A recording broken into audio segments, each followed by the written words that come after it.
One, two, check one, two. There we go. Hello, everybody. My name is, hey, Dennis. My name is Matthew Hale. Welcome to the Painter and the Poet. This is our art collective. This is your first time here. Welcome. Um, we are waiting for a few more people to show up. We have a few more poets on the way, as well as a few other musicians for this evening. We got some comedians with us. I think you all are aware of that based on how everybody showed up with. And then we'll have a couple of poets with us. We'll have three poets. We're supposed to have three poets. Hopefully that happens. Tim, oh, Tim, awesome. We got him and Izzy.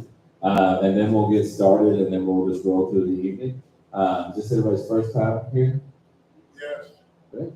That's you, Louis. We know we have video footage of you being here. You can't even lie about it. But if the glove don't fit, you must have quit. Yeah, RIP. We'll have a painter here as well. I think he stepped out.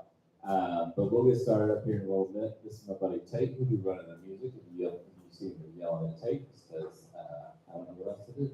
But welcome, and we'll get started up here in a little bit. Thank you.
So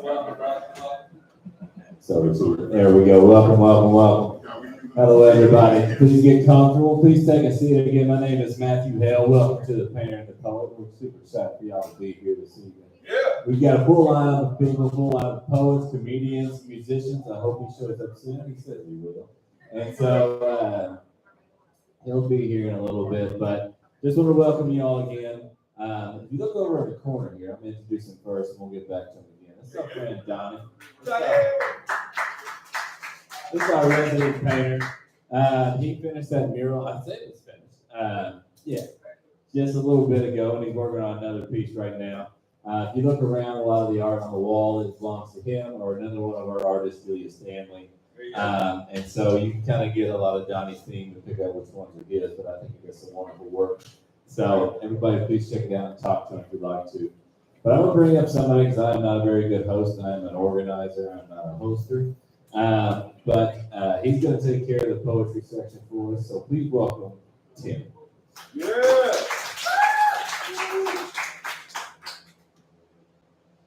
Just want to start this off by saying I did not know I was supposed to. So this was a big surprise. Hello, everybody. How are y'all doing? Can everybody hear me? Yes. Can everybody hear me? Yes. Can everybody hear me? I feel like we're all going there. I'm like, so what do you think? First off, everybody give yourself a hand. Welcome to the Painter and the Poet. Tonight is the monthly showcase. The Painter and the Poet is always put on a showcase to exhibit all forms of art. Do this for me? Yeah. All forms of art, be it poetry, be it music, any type of poet, any type of art has always been encouraged here. Comedy, excuse me, at the Painter and the Poet. It's the name, the Painter and the Poet. Tonight we have the Painter. Yeah. We got the Poets. Yeah. We got the Funny Man. Yeah. Anyway, so that means tonight we got a full house. But before we talk about what we have here, the main people that I want to thank for being here is everyone that came tonight. So for anything, I'll give y'all a hand. Thank y'all for being here. So without further ado, because we did start just a bit late, but that is okay because artists always start late. Reason being, we're not prepared. Things change. People are not showing up. The host, myself, is late. And there's always reasons why artists start on time. Or didn't even know they were hosting when they were outside practicing. So the beautiful thing about this is, of course, you know what? Artists, something is making me feel weird. I'm going to ask everybody to do something. So, got hot. I want everybody to do me a favor. There are a lot of empty seats up here. I know that everybody is super cool. I know that we like to sit near, closest to the exit so that we can all make it out in the event of whatever the hell we think happens in venues. But the thing about it is, a lot of times I've noticed that the people that usually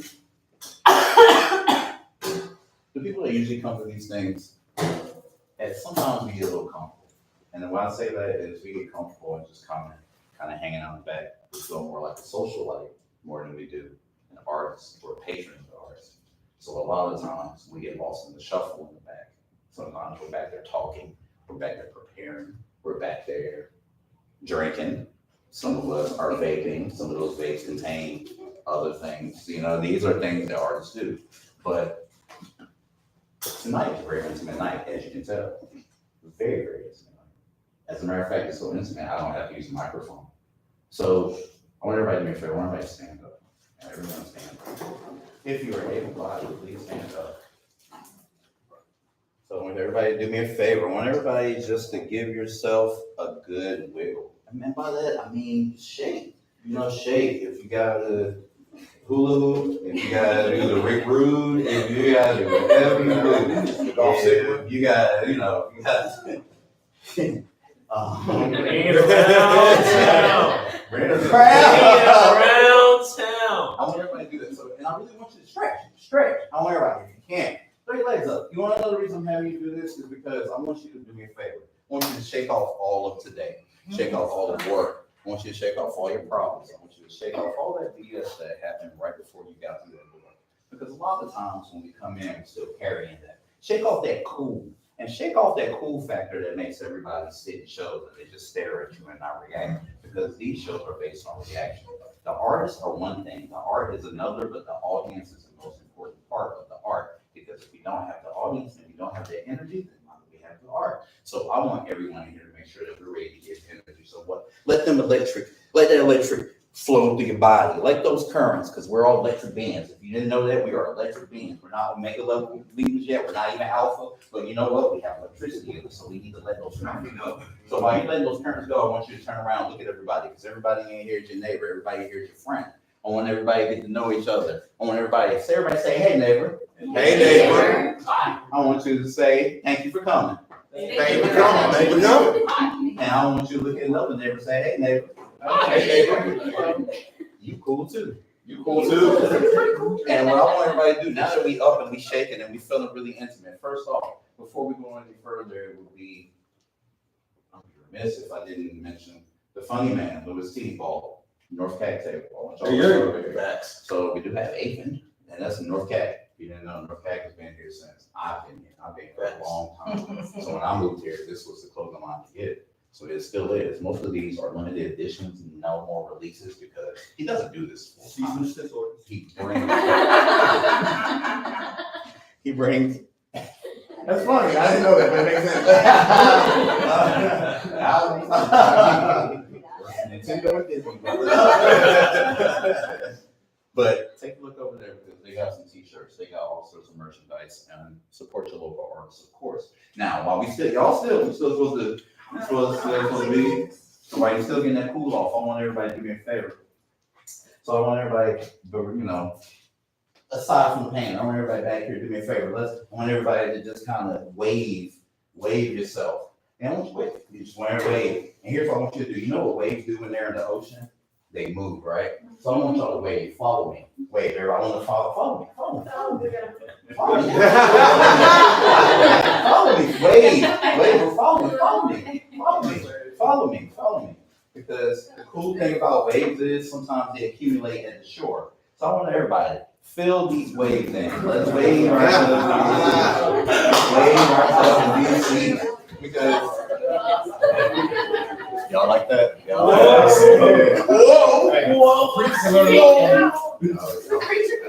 Y'all see why he was like, so now that we are better acquainted, I want you now to give yourself a hand. Everybody,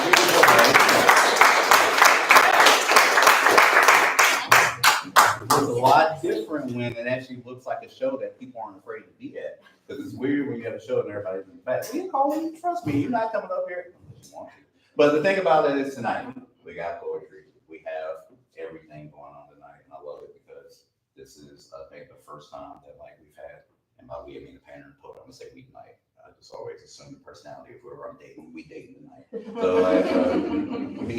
it's the first time we've had poets together. So usually it's a poet, maybe one or two, then you got music, and then you have other things. But I think it's the first time we've had poets, musicians, and comedians together. And not just poets, musicians, and comedians. This is one of the few where the non-music acts somewhat outnumber the musical acts. So I'm not saying that I'm biased because I'm a poet or anything, but I think that's pretty fucking cool, because a lot of times when poets go anywhere, we're usually outnumbered, and that's cool. I don't mind being outnumbered, but there's a lot of times where it just feels good when you can be at a show and somebody says, we want a bunch of poets to come out, and then we want to bring music, and then we want to bring comedians, because very rarely do poets get that opportunity. Speaking of opportunity, the reason that I have this opportunity, one of the main reasons, is this person I'm going to bring up first. When I first met this person, it was at workshops up at the old Brown Cook Theater. They used to have Sunday workshops where they invited the entire community. They said, you just come in there and you can spit. It was like a cipher, Sunday night cipher. And I would make my way down there. I would hop on the bus, and the bus would drop me off at a certain point, and I would walk the rest of the way downtown to Brown Cook. And I would go in there every Sunday evening, and I would start taking my notebook in there. And when I had the notebook, there was a few people in there that would come almost every week. Now I was pretty quiet. I'm a pretty quiet guy. Hard to believe, but I'm very, very quiet. Back then, I really was in the mindset of I'm here to get my art off. I'm not here to be friends with these motherfuckers. And I kept that mindset even as I met this person. And he really welcomed me. He was really fucking cool. He's like, man, you cool. I was like, yeah, cool. Fuck off. Like, I'll see you next week. Like, don't talk to me anymore. And like, I would come every week, and then eventually, it started getting to the point where we noticed that we wanted more opportunities. We wanted to go beyond just brown coat. So then it started the opportunity to kind of come together as a collective. Artists usually do collectives, if not get in a collective. Kind of miss the days where artists will have collectives of different genres, poets, painters. I miss the Warhol days. I miss the factory days, the Keith Haring days, but I digress. The era part of a collective, because of the collective starting, then it gave us as poets opportunity to go beyond just brown coats. And then we went to Bottega, RIP. We went to a bunch of different places. And so like we went to so many different places where we performed, and then it started establishing different shows. It started establishing a community. I can honestly say I was there when I saw the community fucking start. I feel great that now it's to the point where we can have things like this and y'all come out, because I remember when it was just a bunch of weirdos going to Brown Coat Theater of all places on a Sunday evening to sit there and get in the circle and say, I wrote this earlier today, so I just want to share. Y'all hot, yeah. You open the door. So this person, I can also say is responsible for a lot of communal relations between people, poets, and poets amongst poets. I can go on about this person all day, but I really want to do is this person's birthday was earlier this week. I didn't forget. I'm not good on Facebook. I just am bad. I knew we were going to be here this week, and I was like, well, what's the point of doing the whole, happy birthday, let's go out. I'm going to see you on Thursday. So with that, before he even comes up, I want us to just scream a really, really big happy birthday. I ain't even going to say his name because then he's going to get really mad. So we're going to say a happy birthday before I bring him up. So we count to 3, and we're going to say happy birthday. You don't have to sing. We're not going to get up and do all that. Happy birthday. I'm saying this because I teach, so I know I got to say this 5 times. I'm going to say 1, 2, 3, happy birthday. Don't get carried away. Any kind of solos or anything, karaoke is up the street. So what we're going to do, we're going to 1, 2, 3. We're going to say happy birthday, okay? 1, 2, 3. Happy birthday! Please help me bring, I knew you were going to say it. It's always one. It's always the one that's a class clown, and then it's always the funny one. See, that's the thing. Life has reactions. You are where you need to be. But I'm going to get some person up. He is, you're going to hear it a lot throughout the night. There's a group on my show, and they have shows here. He is one of the founders. He's also one of the first male poets in Wilmington to travel out of town and win out of town competition. He actually was the first local Wilmingtonian to travel out of city and actually win at a competition. If you've ever traveled out of the city, it's hard to go out of your city. If you think people hate you here, go elsewhere. And if you think people really, really hate you, do poetry. And realize that when you get up there, you put yourself out there, and you look and you think you did well, and somebody throws up a 3, and they sit there and look at you and say, and what? Then you just have to say that and say, bless you. I understand that it's hard. So this person won. That's a big achievement because I don't think that, even speaking for myself, I haven't even done that. I think it's something that we should all strive for. This person is coming up here 1 year older because it was his birthday, bringing to the stage one of these swaggiest dudes ever. You've probably seen him around town frocking along because he wears long frocks and shit. His name, ladies and gentlemen, please help me. And by the way, really quick, y'all know how to use these? Let me hear y'all clap real quick.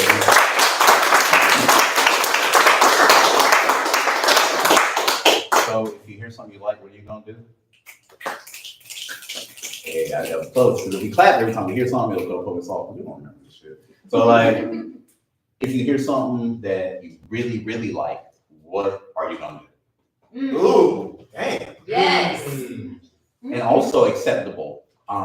Say that shit again, rewind, hold up, run it back, talk your shit. There are so many forms available. Try it out. Feel free to experiment. You never know. You might catch one. So you never know. You might be like, I like that shit. I like that. And you want to keep saying that at different poetry events. If you hear something you don't like, what are you going to do?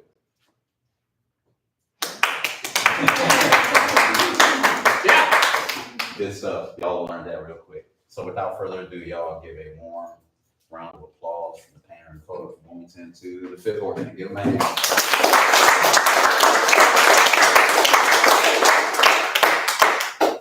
Thank you, Tim. There are a lot of preachers I can learn a lot from you. That was real slick. I knew the whole time what he was up to, but it's still slick to see how he pulled it off. It was a good segue, and you can tell when someone grew up around preachers. So, everybody give yourself a round of applause.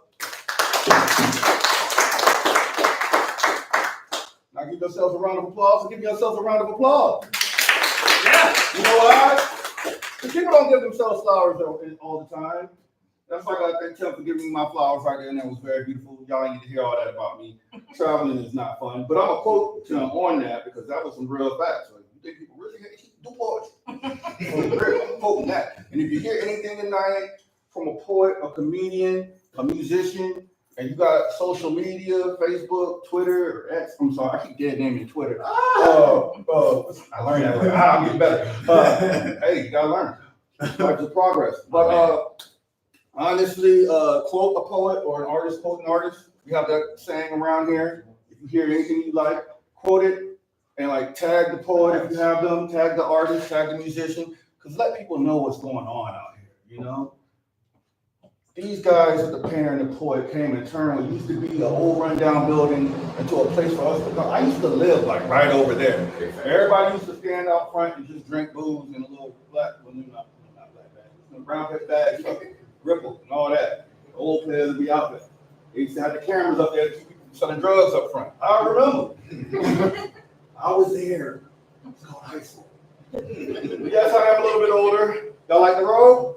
Yeah. Good. I was going to keep wearing it if you didn't, but this is a birthday gift.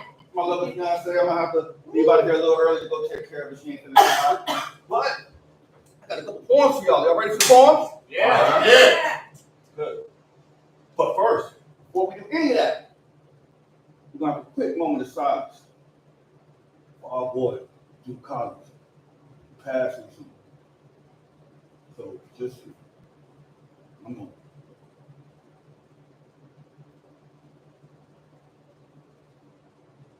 Thank you for that. I appreciate it. Duke actually got up here and read his first poem at one of our shows right here at the Painter and the Poet. Unfortunately, that was the last we'll also hear from him. But he was right here, and it was an honor. And I shit you not, Duke appeared to me in a dream last night. He said he's doing fine. So that made me feel a lot better about everything. How are y'all doing? Yeah, that was love. How are y'all doing? Good. Yeah. Okay. Don't ever do the cold thing with artists because we're going to just make you repeat yourself. I'm not even a teacher. Well, not on purpose. You can learn something from everyone, either how to or how not to, and people have been learning from me my entire life. But we will be the type of person to be like, hey, I'm not moving until I get some feedback. I'm not here for me. I'm here for y'all. Well, I hope y'all ready, but the year is good. It's a new year for me. 100% a new year, because I just turned 42. Yeah, I don't look right. So it was Sunday when my birthday was, and it's a new year, and I'm going to claim it already. It's going to be a good year. But I remember one of my worst years, 2016. Who remembers that? Yeah. So, y'all born yesterday. 2016 was good for y'all? No. Okay. I was like, was it just me? Because 2016 was rough. First, we lost a lot of celebrities in 2016. We lost Earth, Wind, and Fire's Maurice White. We lost Tommy from Martin. I don't know how many of y'all watched. We got a comedian here, Tommy from Martin. We lost Prince. We lost Prince. Yeah. But one person I'm glad we didn't lose was Bruce Willis, man. I love his movies. All the Die Hards, Pulp Fiction, matter of fact, Moonlight. I don't know what the movie, but I watched it. You old too. You know what Moonlight is. Y'all young. Y'all didn't get it. Good for you. Enjoy your working joints. You don't have to. But I mean, there was one creepy kid that talked to ghosts. 6 Sense. Yeah. And the other creepy one with him and Sam Jackson. Unbreakable. Unbreakable. But see, I remember when my willpower broke. 2016, like the heel bones of Derrick Rose, I snapped and fell back into old habits I never even had before. And see, you know, I'm no Samuel L., but they call me Mr. Glass, and I pull up. And let me tell y'all about it over a drink. I say after one of your hardest years, you finally understand how in dark times people fall back on faith. But in this instance, let's say you can distill religion in the form of liquid spirits. Please understand. We still pass a collection plate. We just call it a bar tab. Before 2016, I cut every single drink I ever had on 2 hands. Now I got to hand it to myself. I can't remember which number I was at last. You can see my entire family history staring back at me from the bottom of this glass. And I pull up. Let me tell y'all about it over the drink. Let's say it was our body's 6 sense that we needed a defense against our family's intense lineage of alcoholism. So my older sister and I were both born with underdeveloped livers. It's kind of like our DNA's way to say, hey, you're going to fuck this up. So I'm going to wait a while before getting at you, just so it stands a chance and see no crystal ball, because all we need is a flash. Because that shows you our family's future, present, and past in an almost unbreakable pattern. You see, I wasn't supposed to be that. I didn't want to wake up in a jail cell after a wild night out. I didn't want for liquor to be the reason why the lights got turned out. This was 2016. And if I'm going to survive anything like that, I needed a drink. I had a friend of mine. He's no M. Night Shyamalan, but he saw the signs. He said, wait a minute. You don't need a drink. You want a drink. I said, nah, homie, I need a drink. He said, that's the wrong attitude to have for yourself. But y'all, I've had this attitude since I was 12. I just waited a couple decades. This is not supposed to be my problem. And honestly, most alcohol tastes horrible. Every experience tastes just a little bit sweeter.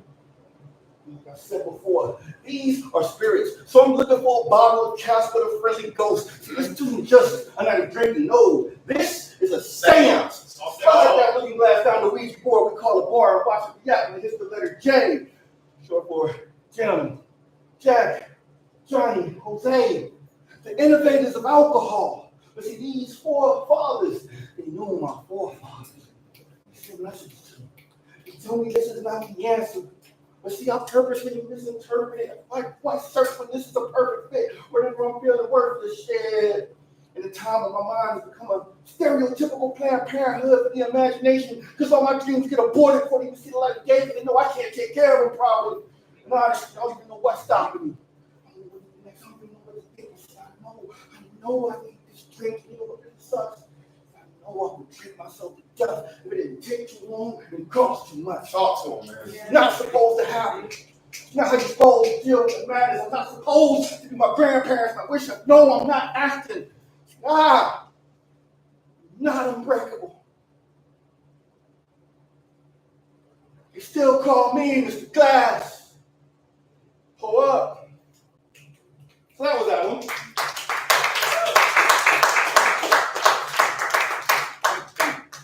Hope you liked it. Don't tell me if you don't. Can't deal with that right now. I've been a long week. But who's here from Wilmington? I thought you were from Alabama. I am. But I've been here since I was 5. Close enough. I'm a local. Yeah. I started kindergarten here, so Right. You're here. Yeah, that's basically here. You know, I'm not gonna harvest like. No, that's one thing that gets on my nerves when people are like, oh, I'm technically Japanese. I was born up and out on a military base. Shut the fuck up. I'm still a fan fan real bad. Oh God. Okay, get your coaching situation straight. But sports thing. Who's here from another state or country? Yeah. Ooh. Kentucky. Oh, okay. Why was y'all in the tournament? I will wait. Bama took over. Oh, she's doing that. Okay, that was a good one, though. Thank you for fucking up my bracket. You're welcome. Okay, no one's a March Madness fan. I should have known. Yeah. We're I all. wish I couldn't. There is no law that says nerds can also like sports. It's not mutually exclusive. I'm a nerd. I wouldn't wear this crap if I wasn't a nerd. You're like, oh, this is the costume. No, it's not the costume. This is literally what I want to wear as a person. This is who I am, and I'm weird. Me too. I have no problem with it. Why? This is always what the fuck I wanted to do when I was a kid. I grew up with heroes like Mr. T and Michael Jackson and Prince. Well, not so much Prince because, you know, my parents wouldn't let me listen to the stuff because he had racy videos and stuff, so I couldn't watch Prince that much. But I mean, these guys did whatever the fuck they wanted. Yeah. Not because anyone else was doing it, because they wanted to do it. Now, 20, 30 years from now, when your kids are looking back at the catalog, well, they're not going to be cataloged. When they're looking on an iPad, looking up the word catalog, they're going to be sitting there, and they're going to be like, oh, wow, everyone dresses weird. Same way you look at your, yeah, but he's going to be looking up on an iPad like, why does everyone look so weird? So I'd rather look weird looking like me than trying to look like someone else. Because at least I'm weird on my own terms. Thank you for being weird. So I got one more piece for y'all. Y'all ready for it? Yeah. I got my cousin Izzy in the building. Okay. Again, told y'all already, and Tim kind of soft told y'all because he's a teacher. I'm not a teacher, but I am an artist, and again, we're weird. So I'm gonna act like I got a hearing problem, and I'm gonna say it again. My cousin Izzy's in the building. Also a phenomenal member of Mike's Wide Open. And also another phenomenal member of Mike's Wide Open who tried to act like he didn't say that. TMI/Tim in the building, who's doing a great job as unintentional host. He didn't know he was hosting tonight, ladies and gentlemen. None of us did. It was a surprise to all of us. But he's doing a great and fantastic job. Another kid he doesn't know he's hosting is the show tomorrow. Oh yeah, I'm not gonna be able to do it. He's not gonna be able to do it. Yeah. Sorry. Life happens, and you're doing a great job tonight. And you can't say, "Oh, I don't host no more." See, this is the perfect thing to happen because I just know you're like, "Man, I can't wait." I'm feeling the right headspace to host. You're doing it now. We'll do it tomorrow. I'm playing. We're like brothers, so we do a lot, and we don't mind having family drama in front of it as long as it's not real family drama. We don't do real family, fake family drama to avoid the real family drama. But if you love TMI, who loves TMI? Glad I have to tell y'all twice. Come back and see us again tomorrow. Tomorrow. Same bat time, same bat channel, and yes, he will probably be the same damn late. No, that is, don't be late. He will be there promptly. Matter of fact, I don't know how he does it, but he puts 3 syllables in promptly. Promptly. Yeah, that. So that's that preacher gene in there for you. That pastoral elongation of words. He can make a haiku out of one word.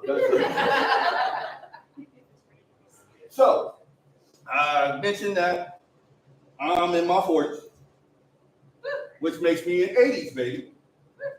And growing up in the late 80s and 90s, yeah, Reaganomics, we have Reaganomics, and we also have the Dare to Say No to Drugs campaign. All these weird, stupid commercials on TV that were supposed to stop you from wanting to do drugs, but it actually made you want to do drugs. Or they made you hungry instead. Hey, this is your brain on drugs. This is high. Of course they want to eat food. Don't show them eggs. We can eat breakfast at any time of day, especially if you're stoned. Coming in? Come on in. Yeah, that's that. Oh, Is that the musician? please come on in. Hey, start starting me. I'm in the segue. I need the phone. I do really long segues, but it works. So why stop it? Also, people told me I'm loud, so I don't really need mics. So if you do, there's nothing wrong with you. I choose not to use it. If you're an artist up here and you feel like you need the mic because you don't want to stretch your voice a certain way, don't stretch your voice a certain way. I've been doing this for years.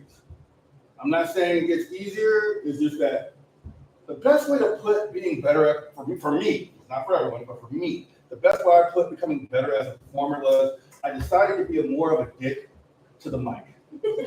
Sometimes that means leaving it behind altogether. No, pause. Say it real. Listen. Laughing at this, I'm trying to educate. So what I'm saying is this. When you first get on a microphone, as I did back in the day, at tight places like the Brown Coat, you had what Tim said with the voice cracking and the shaky hands. I got this going. In order for me to get past that, just rely on my, not yours, I relied on my natural inner bastard. My inner bastard took me through that. Because my inner bastard is bold as fuck.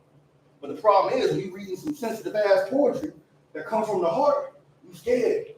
Because that's not something your inner bastard would do. No. Talk to your inner bastard. Team up with your inner bastard. Use your inner bastard to get through those situations.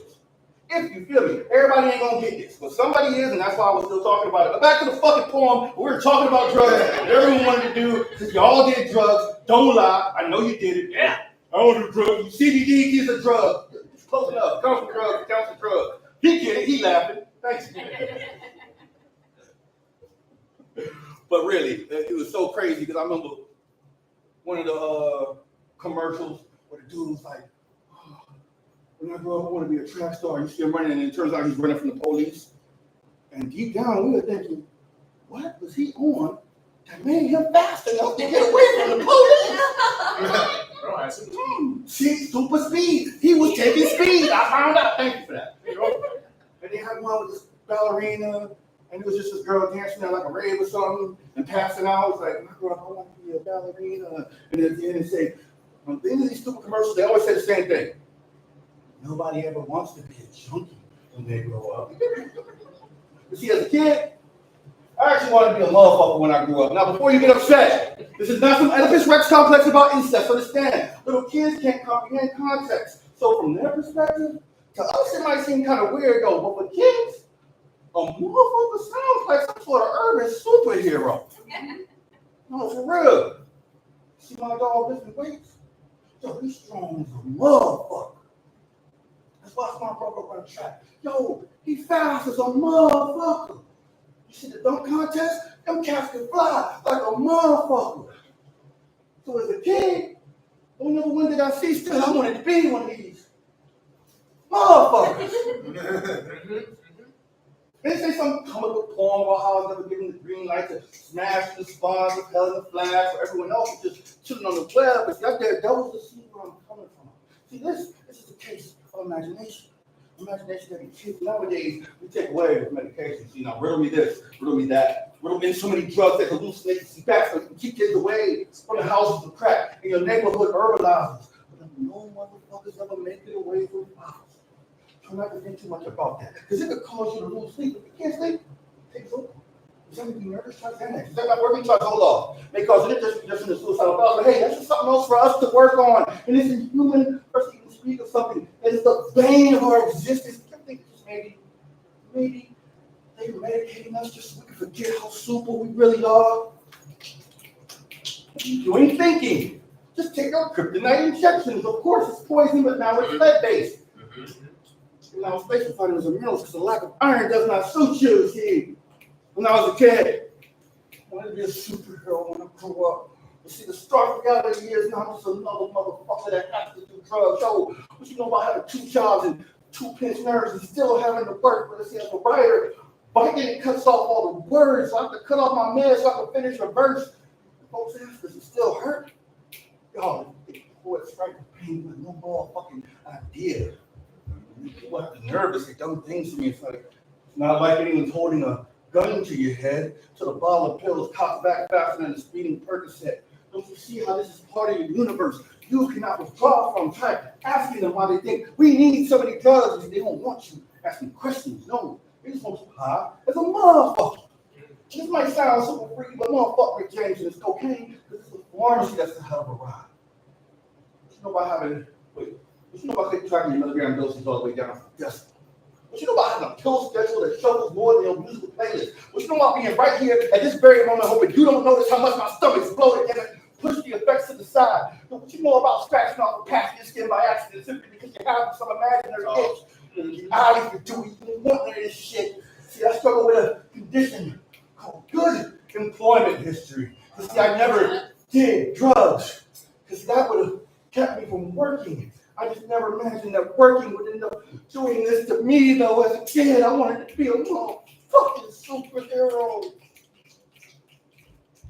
Nobody wanted to be a junkie when they grow up. Motherfucker.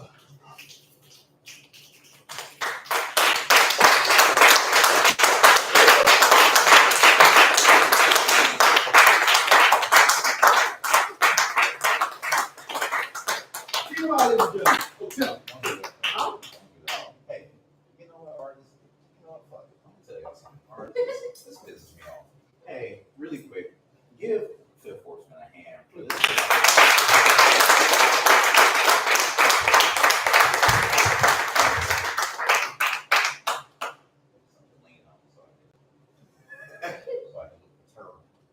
You know what really Grinds my ears. what really stuck my temps is the fact artists will perform, will say something really poignant and like leave on the punchline,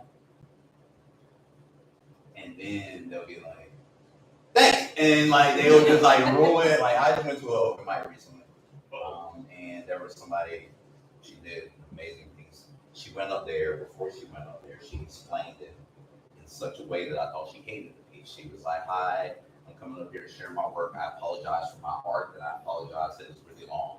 And I was like, well, damn girl, like, you know, this is your art. You don't want to you don't want to give everybody the reputation that, you know, this ain't shit. So she went up there and she did her piece. She did amazing. And then at the end, she said the last word. And right when everybody was like, oh, she was like, sorry I made y'all sad. Oh, well, it's up break. Y'all have a good night. And like, everybody was just like, oh, shit. Ah! And like, didn't know how to act. So, like, artists, man, let people linger and let them praise you. And don't worry about bringing them back to where you think they need to be. And I'm saying that for every artist. And I'm not just saying that for artists. I'm saying that for everybody in life. Sometimes you got to let silence just go, man. Don't sit there and try to fill it. At the end of something, if you sat there and you made it so that the whole room is in tears, don't try to wipe their tears as you walk off stage. Say, hey, thank you for listening. Don't even say shit. Walk off stage. Because at that point, you've said enough. Sometimes I think that we just don't allow ourselves to bask in the glory of life. We don't allow ourselves to take in a lot of things. Yes, some of us think we have a high opinion of ourselves, but that opinion is based on hurt, and hurt people always feel so highly about themselves because they have to. So we need to take in the applause. We need to take in the opinions. And I say that because, you know, it's very rare people can hear good things about themselves. I work with a lot of populations where people are not hearing simple shit that we think everybody's hearing. They're not hearing, who are you? What do you want to say? What do you have to say? So like, I just say all that to say, and I ruin all of that by saying, so like, I piss myself off. Somebody else that did that. Don't do this shit. I say all that to say seriously, give yourself time to actually like take in the love. Give yourself time to take in the comfort and what people want to give to you. Too often we push people off and we're ready to go ahead and move them back to where we thought we should have them. No, just take them. Leave them where they are. Leave them where they are and let them love you where you are. So like artists and everybody. Artists, when you come up here, as soon as you finish your piece, you ain't got to be like, thank you, all that. Just walk off. And what are we going to do as soon as they walk off?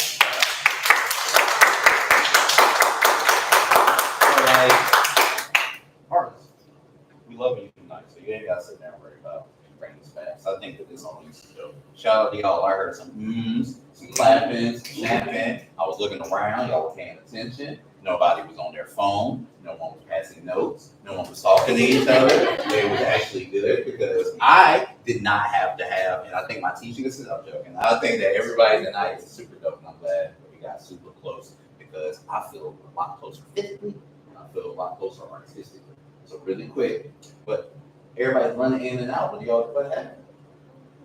See, when you know what? He's not in here. When a big man runs out with a book bag, you gotta ask what the hell he's doing.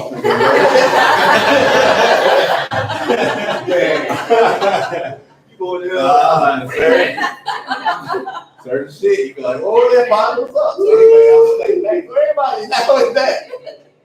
Rewind. Yeah, we're now back. But he kind of had me shook. And if y'all seen King Copy, you know, as soon as we see one, we're like, hold on, where you going? The next person that I'm bringing up, really quick. Everybody, do me a favor. I want everybody, right now, there's somebody that would be here tonight. She might be having a baby tonight, so she's in the hospital. She's texting, she might be going through labor. So everybody just look to the cameras and I want everybody just to send a warm hey and we love you. Say, hey, Zahara. Hey, Hey, so, like, she couldn't be here. Last time we had the show, she was here. She's pregnant as hell. She always manages to come. And she went out with us that night. She was sober, but she was pregnant as hell. Going out with a bunch of drunk artists. I'm pregnant with you? As hell. Like, she was pregnant as the fuck pregnant. Like, she was and I'm like, you see a pregnancy, but when it's on somebody else, I'm like, oh shit. So, like, that was, like, definitely, like, right now, she is somewhere in the hospital, either on the way or we're trying to see if nephew is gonna pull out. That sounded crazy. So what I'm gonna turn back and say, we're gonna make sure the nephew pulls through and actually, you know what, she might have a baby. So we say, hey, because there's a lot of innuendo going on right now. Next person I'm bringing up to the stage. Met this artist. I've told this story so much that it's kind of annoying for me to tell, so I'm going to try to turn it around and change it. I met this artist. As soon as I say that annoyed me right then. Like, what I'm doing is I'm also taking lessons on how I sound tonight because me not being prepared to host and with me having to host tomorrow night, I guess I need to make sure that I'm on point. It's been so rusty. So shout out to everybody that has let me know in the past 2 nights that yes, indeed, you're hosting. What the hell is sleeping shit? I'm going home. I'm gonna perform and go sit in the back and pass out. You're hosting. Hey Leah, welcome back. Also, I want to give a big shout out to Leah. Leah is another very, very, very, very good poet, very, very like dope poet, and also a supportive, amazing person. Like a very, very cool person. So hey Leah, how are you? Hey, yeah. It's also Mike's not open too. Yeah. I ain't gonna keep. There's a reason I'm not saying that, and I'll just tell y'all at the end of the show, which means y'all have to stay until the end of the show to hear why. It's a lot. I'm gonna try to say it in the end, so y'all bear with me. There's a lot of stuff running in the head now, and I'm hosting a lot. Like, welcome back. You know? Bring it up to the stage next. Amazing poet. I'm gonna keep it real. I'm gonna keep it always like legit. I was in the back there listening to the poetry, and I kept hearing shit. And I didn't know that there's kids up there, and I didn't know someone lived up there. So I'm back there like, you know, listening. I'm like, hell yeah. Then I was like, and I'm looking and everybody was like, hell yeah. And I'm like, No. I was like, you know what? Maybe, just maybe that vape was a little stronger than I thought because I'm hearing shit on the roof. And I was like, man, there's people on the stairs. I started thinking all sorts of shit. And then, horror movie mindset, thankfully, like, people live upstairs. So I was like, oh, okay, cool. Yeah. Like, everybody was so normal. I mean, like, what you just heard. And with me being so, like, elevated and artsy tonight, it just definitely took my mind for a loop. So sometimes when you're elevated in arts, you gotta be careful of loud noises. You never know what happens. So shout out to the people upstairs who are enjoying the art with us. I've always wanted to live in a venue because I think that's the easiest way to hear the dopest art. I think that it's amazing that we still have venues where people are living because that shows that community and art are intertwined. They're like stacked on top of each other. You know, very rare do we have venues where a lot of people come. Art is very elitist. Art in Wilmington is very elitist. And it definitely has moments where it gatekeeps everyone, even the people that they think they want. So it's very rare that the community literally is on top of the arts. Most of the time, it's so disconnected. So shout out to just that kind of arrangement to where people can live and a venue can be under it and they can coexist. Because the whole stereotype is, you know, you live above the venue or below you, shut the noise up. I think that it's amazing that this family or whoever is living above there is super cool with this. So shout out to the people above. Shout out to all the people that couldn't make it. Shout out to some of the people that passed that are above us. Shout out to all of those. Shout out to y'all. And also, everyone has a phone, correct? So one of the things about it, yeah, we have a stream here, but what's really cool is y'all all have your own platforms. may not believe it, but your social media is your platform. If you share something, you're sharing it with an entire platform of people you don't know you have. Take out your phone, take some clips, make this shit go viral. I deleted TikTok, finally. And had me in a chokehold, but I remember when I was on TikTok, you know what I would look up actually? They had hashtags like spoken word. I looked up hashtags like live music and stuff because Wilmington arts. I just wanted to see exactly what is actually under those hashtags. And as cool as a lot of it is, it's always kind of some of the same thing. It's going to be about live music. Take this time, take out your phone, save clips. You know, as they said, quote an artist. If you can't quote an artist, just take a picture and tag and put it up there. Like, anybody knows motherfucker, they were cool. Put this out there because art only gets as far as we allow it. No one necessarily helps artists, and the people that swear they help artists are not helping the artists that are in here. And they're not going to help artists that will come through here.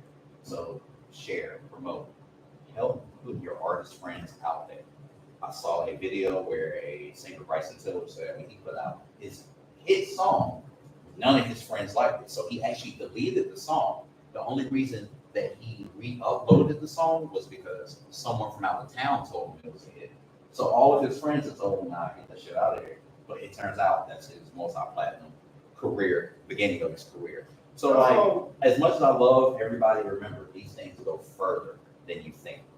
People watch all the time. X, Twitter, whatever. It may not tell you, but you can see the number of people that look at your post. You may not think that you're just saying shit that matters, but people are watching. So tag these things, NorCat, everybody. And without further ado, bringing up the next person, he is originally from everywhere. I can't even remember honestly, but when I met him, it was literally outside of a poetry event, and a mentor of mine came and said, "This person is somebody that you need to be around. He's an amazing poet. I want you to take him. I want you to take him wing, mold, birth, craft, help him out because he was young indeed." Young is in the artist sense. He just started putting his art out. It really just started writing, really started putting his art out there and then getting in a venue where he's out of the armed services because he is a military vet. Once he's out of the armed services, being in situations where he's performing for community members. Because when you're probably the only poet performing in the USO, man, like that's probably the dopest shit ever. Like Bob Hope and them, I wish they would have had poets. I don't know any poets in the 50s, but anyway, like and Bob Hope being like, and Hemingway, and so a bunch of dudes who haven't seen Land or Women, they're like, that's all I know.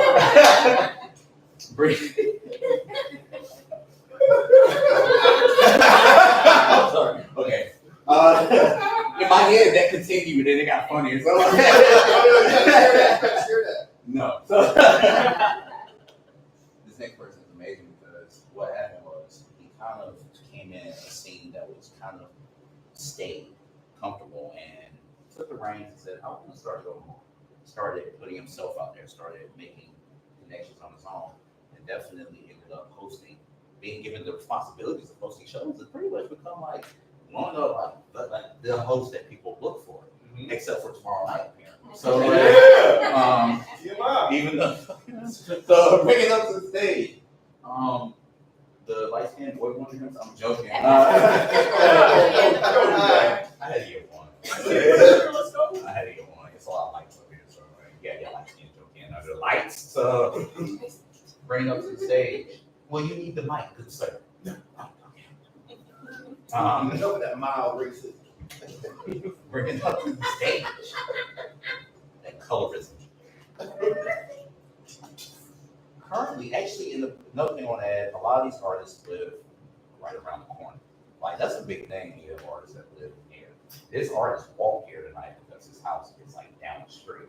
So, like, it's super, that's a lot of things may seem like, oh, they just live around the corner from the venue. But when you're an artist and you live down the street from the venue, that's big. And that's like kind of a gold mine because, like, that's the closest thing to somewhat of a personal church a lot of us have. So having your own church near you that you can go and you can be around your other congregants and you can fellowship and still feel comfortable is amazing. So without getting too much mush here,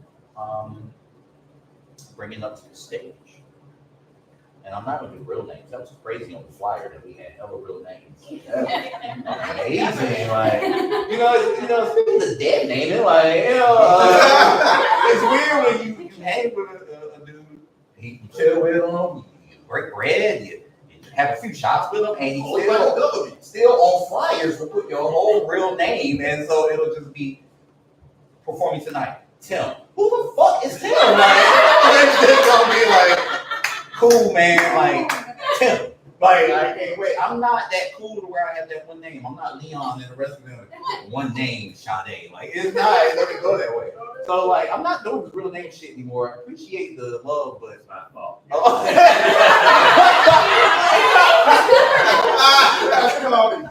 Shoot. Well, I was cussing out the wrong person. I'm so sorry. I'm sorry, bro. I'm like, bro. I was cussing his ass out. I was like, how you live like that? We just drank together and your bitch ass like, well, a name is really important because artists, we define ourselves, right? Everyone defines themselves. You can change your name just like that.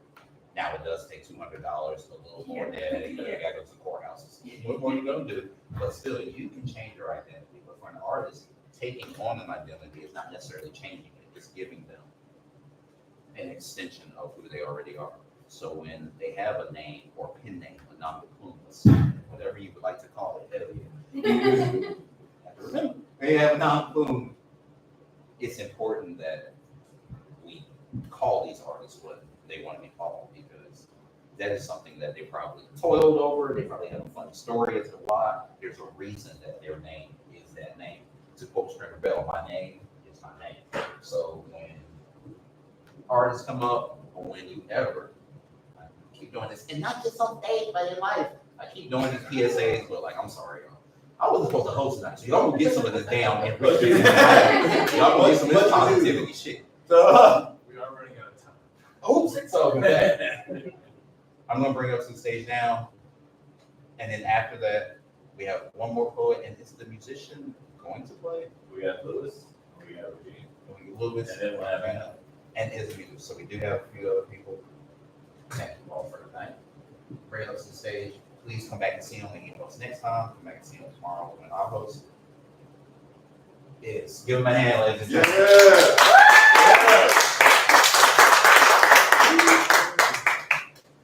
If you can hear the sound of my voice, let me hear you say, yeah. If you can hear the sound of my voice, let me hear you say, oh, yeah.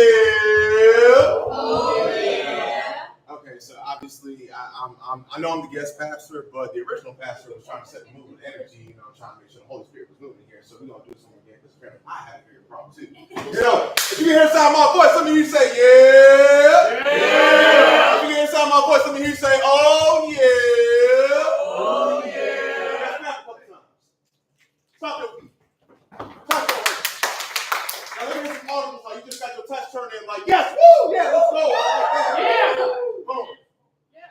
Thank y'all for filling this whole menu with energy. The cup is overflowing in this place, and I appreciate y'all so much. Amen. Amen. Amen. Again. Amen. My name is God. I am an artist. Yo. I feel like getting hung up on labels sometimes kind of takes away from what you feel like you can achieve and what you can do. So I am an artist, and poetry is just one of the facets that I do and I love. And same with so many of y'all in here, else you wouldn't be here tonight. So clap it up for yourself. Just being here because you love the arts, because it's something that you want to be a part of. And for me right now, I can't think of a better place to be, especially in light of personal things that have happened in my life very recently. So I'm not going to be long-winded. I'm going to get these poems off. Just know that I love you. Just know that someone out there loves you. And even if you don't know that person loves you, or if you do love somebody, think they don't know that. Then text them and let them know that on some platonic type shit. Unless it really is the love of your life, and then shoot your shot, I guess. You know what I mean? Like, we're not promised tomorrow, so go ahead and just make that happen. Funny enough, my man Fifth ended his set with a very potent piece, and I'm kind of going to start my set off with a very, I guess you could say it's the addendum or part two Not planned, but this is how I introduce myself as an artist and as a poet.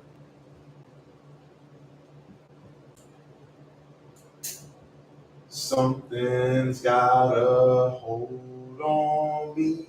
I can't let go. Out of fear, I won't be free.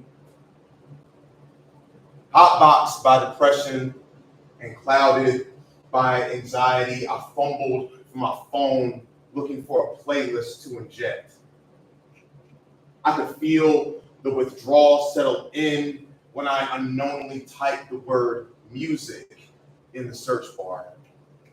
Hi, my name is Izzy, and I'm an artist.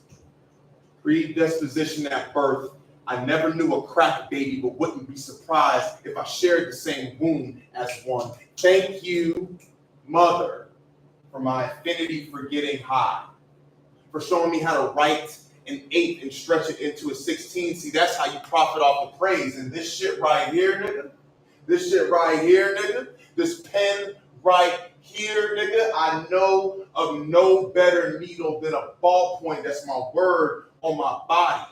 Track marks, marking the marks in my tracks, and I gave up hiding those years ago. I popped a molly of Starry Night just so I could ask Van Gogh what was harder. Knowing that your life is a never-ending repeat or sacrificing a body part for a body of art. And the first time I heard Kid Cudi, I thought it was ecstasy.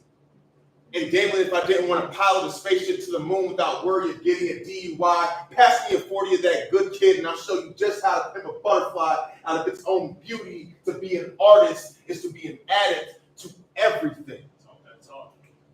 To snort the rainbows from the dewdrops and package dopamine into the product of your next fix, getting high on your own supply, and I can't stop this art, man. It just be calling me, man. It just be calling me. Hi, my name is Izzy, and I'm an addict. No, I'm an artist.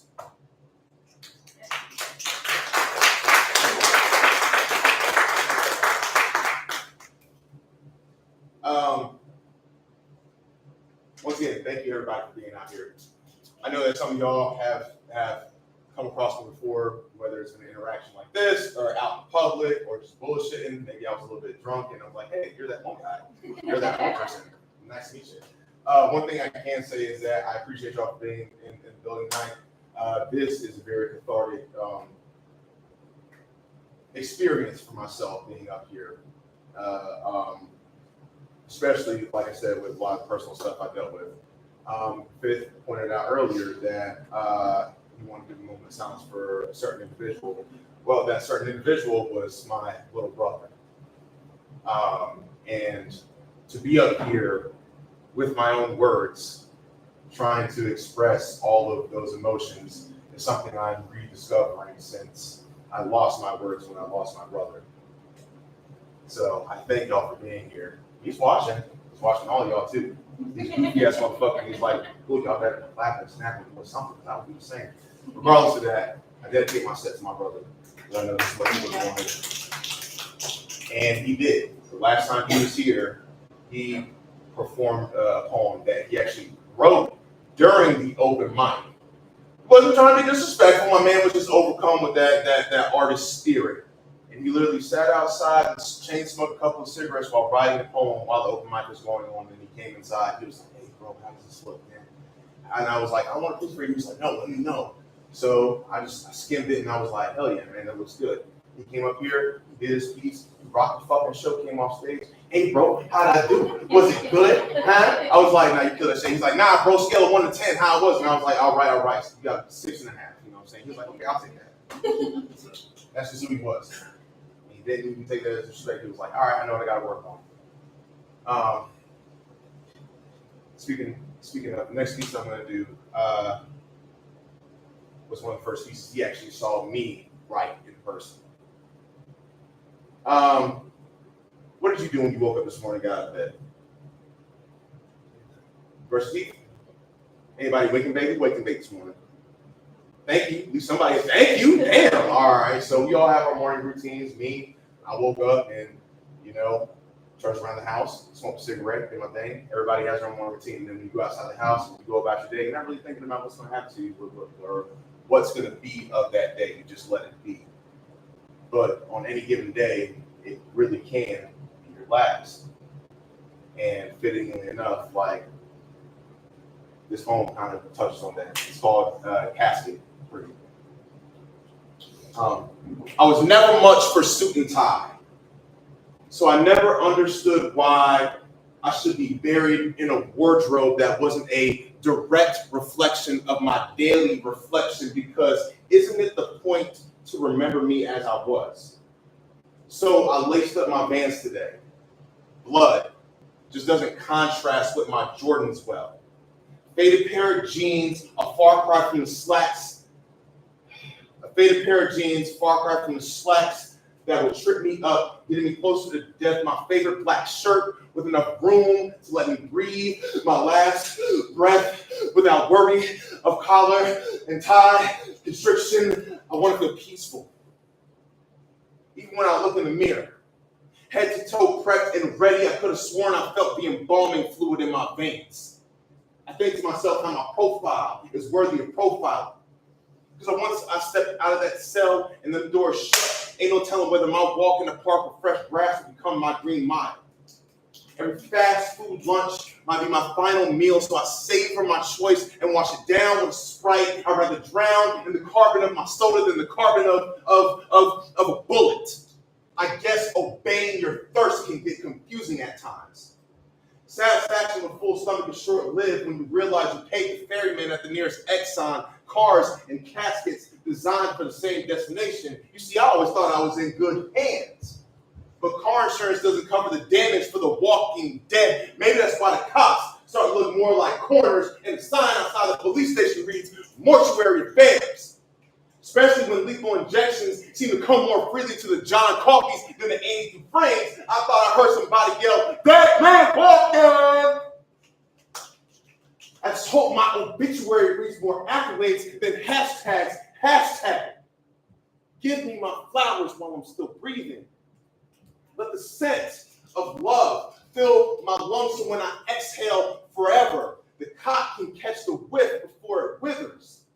And as I lay there, hands still raised from prayer perceived as threat, I can hear him utter those final words. At least he died looking casket free.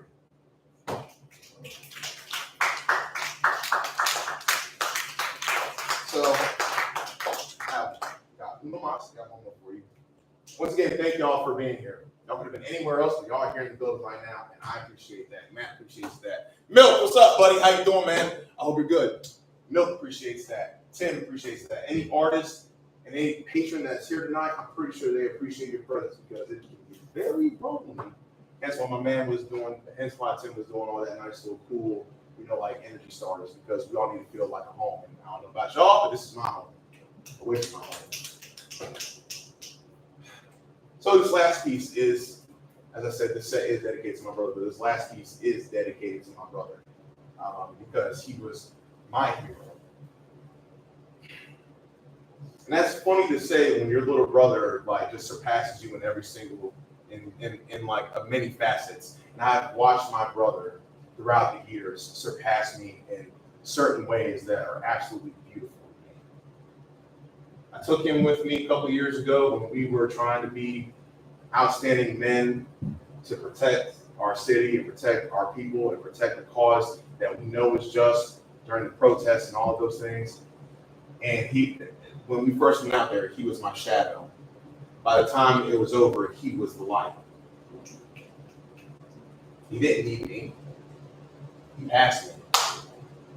I couldn't have been any more prouder of that. So that being said, this is for my hero, my little brother. I appreciate you. Please excuse me if I do have to, refer to my notes, as weird as it sounds, not all poets have their stuff memorized. Oh my God, shock me. But it doesn't mean that the feeling is lost. After y'all leave this building today, I don't give a shit if you got beef with somebody, squash it, handle that shit. if it can be. If it's something that can't be salvaged, and so be it. Say like it is what it is. Point is that there's someone out there today that you truly care about. You got some shit going on. Let's watch that shit. We need promise tomorrow. That being said, how many nerds do I have in the room? I should see every single fucking hand go up in this building. Every single building. You got tattoo. Yeah, you got ink, right? That tattoo. Yeah, you're an ink nerd. I like that. Yeah. What about you? What's something that you're nerdy about that you like? You have ink? Nerd. What about you? What's your Dogs are my passion. dogs are your passion? Give this lady a swirly before she leaves the building, man. You're fucking nerd. I'm messing with you. Go on, do that. I get hugs, not swirlies though. Just so you know. All right. My man over here, he's a nerd. I already know he is. Man, I can give you a wedgie right now. Jesus. So, with that being said, we're all nerds. This is a nerd poem. Like I said, it's also a hero poem. But anyway, name of this piece is titled A Brother Out of Time, or There Goes My Hero, Watch him as he goes. As any child from the era of Saturday morning cartoons, my weekends began with sugary cereal and sweet celluloid cartoon-packed entertainment for the next 4 hours, with the only interruptions being ideas for my next Christmas wish, a Go-Burt sweepstakes I would dream of entering, but never pulled the trigger, and asked for more sugary cereal.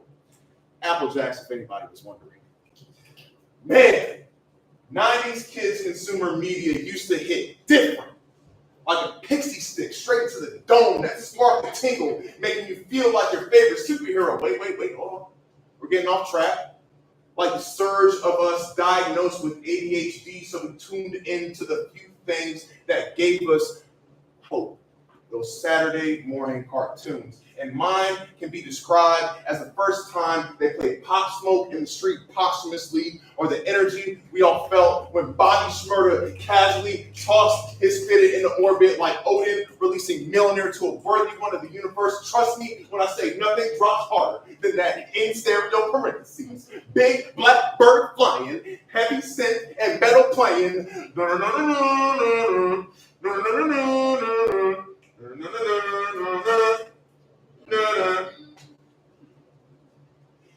And nothing awakened my inner mutant more than seeing the most badass brother to ever slide through a time stream.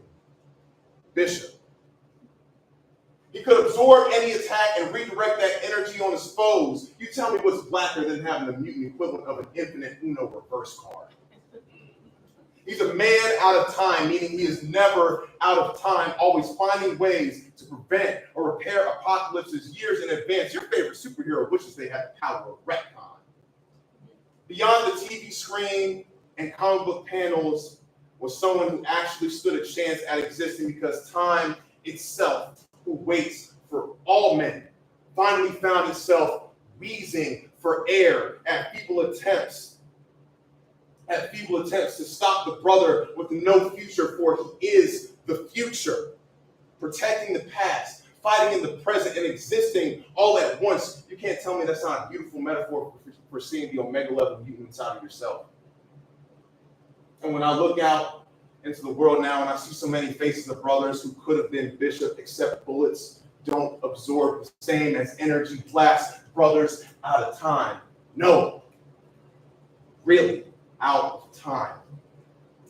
I'm reminded to never back down from the William Strikers and the Senator Kellys of this world, and know that life is what we make of it. And I want to make an omega level mutant out of you, out of you, out of you, out of you, out of him, out of him, out of you, out of you, out of you, out of everybody.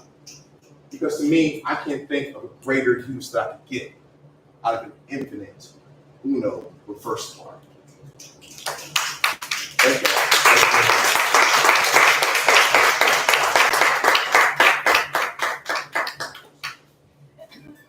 Everybody, give Lizzie another hand.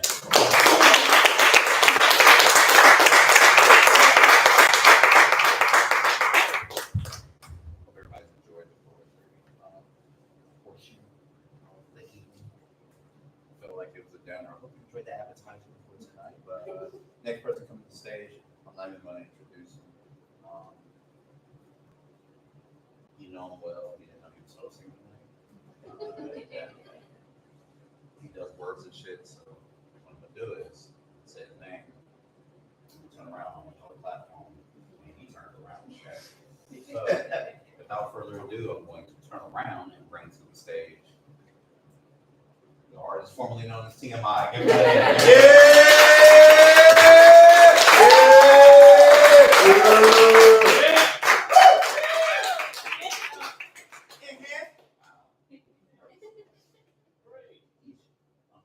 Hooray. So let's get into it.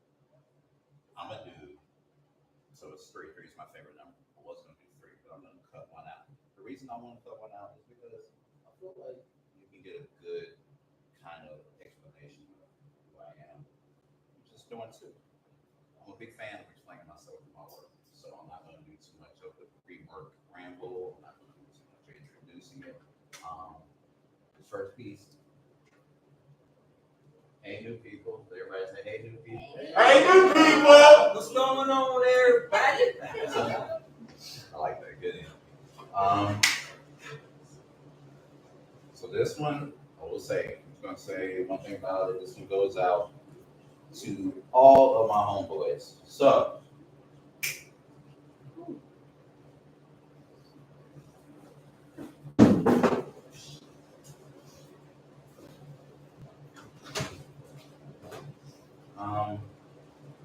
there's a song that said, it hurt when I had to beat you. You knew too much, so I had to keep you. Even if my niggas didn't like you, they knew you was mine. So regardless of the fact they had to greet you. I bought to that Jadakiss verse. Even if it's one that I winced at, and it hit me as something was wrong. It hit different. And ever since that, I've wondered how long that I've been that one, that homie. The one that she greeted after I saw her take the same dap that I just gave my mans to her jaw and saw her eat that. How many times did I say you out of line when a punchline went way beyond just a few rhymes and bars? When I stayed silent, was it because I wanted to keep those ties, or was it because there was something, there was someone, something there that I recognized? I mean, if you go back, I was always the little homie. I had no ribs. I couldn't mac. I was a total loser. I wasn't big, and I couldn't shake that. I was down bad. And boy, no matter how many times I tried to puff my chest out, I couldn't shine because I wasn't a bad boy. And I couldn't escape that.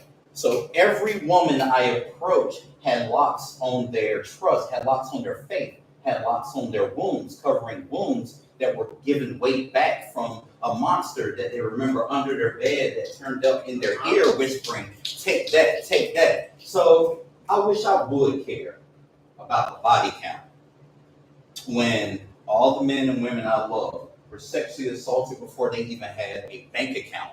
And if the body keeps score, if the body keeps count, this is the same loop of the same song, the same samples, the same producers, the same hitmen, the same monsters. Can't stop, won't stop, can't stop, won't stop. I couldn't stop, I wouldn't stop. My friend who made t-shirts before he picked up that gun and put his X on one. And I could not stop, wouldn't stop, I can't stop, I won't stop. My homie, the hothead one that really wanted to rap, always was beating his chest. Before he broke that girl's neck, I could have put his hands on his drum. And I couldn't stop, and I wouldn't stop, and I can't stop, and I won't stop. I couldn't stop my man that almost made it the mayor, my protege. I could not tell him that no matter your standing and no matter what you say, rape is rape no matter what you say.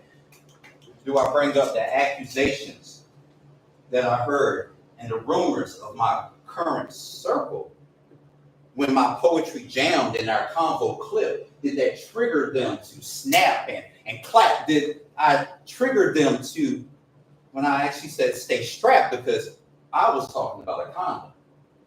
So now when I converse, I feel condemned. because I may have too many people condemn, but I was their homie, I was their friend, so that means that I'm actually one of them.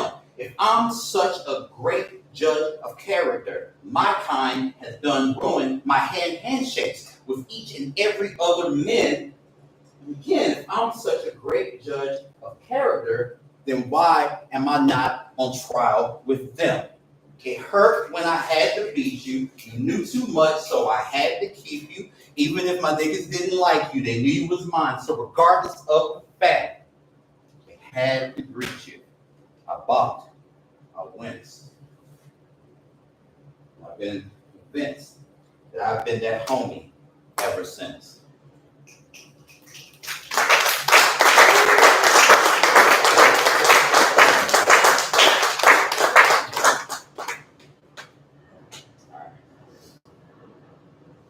So,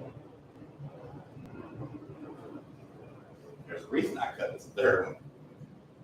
Because I knew that was something that gets kind of heavy. But that was something I just had to let off. And that was something I just had to put out there. And that was something for all my homeboys. And that was something for all the people who were always like, damn, why is he so weird? Why is he hanging out and shit? Why? Because, after a while, you just learn that you got to separate yourself from your heart. So now that I'm putting them in my heart, I got to separate myself. So sometimes it's fun to put that out there. So this next piece I'm going to do, because I was supposed to do it. This is a funny story. No pun intended. I was supposed to host a show for LouisTee. It was at the Wilmington Distillery. Now, I had hosted a show for him before. He killed it. Great night. Got drunk. Everything was great. Then I went to the distillery and I was doing my little thing, and it was a different crowd, and it kind of got rowdy. And one of the crowd members at the end said something wild crazy to me and just fucked up the whole show. So I didn't get a chance to actually do my whole bit, and I ended up feeling really, really, really, really bad.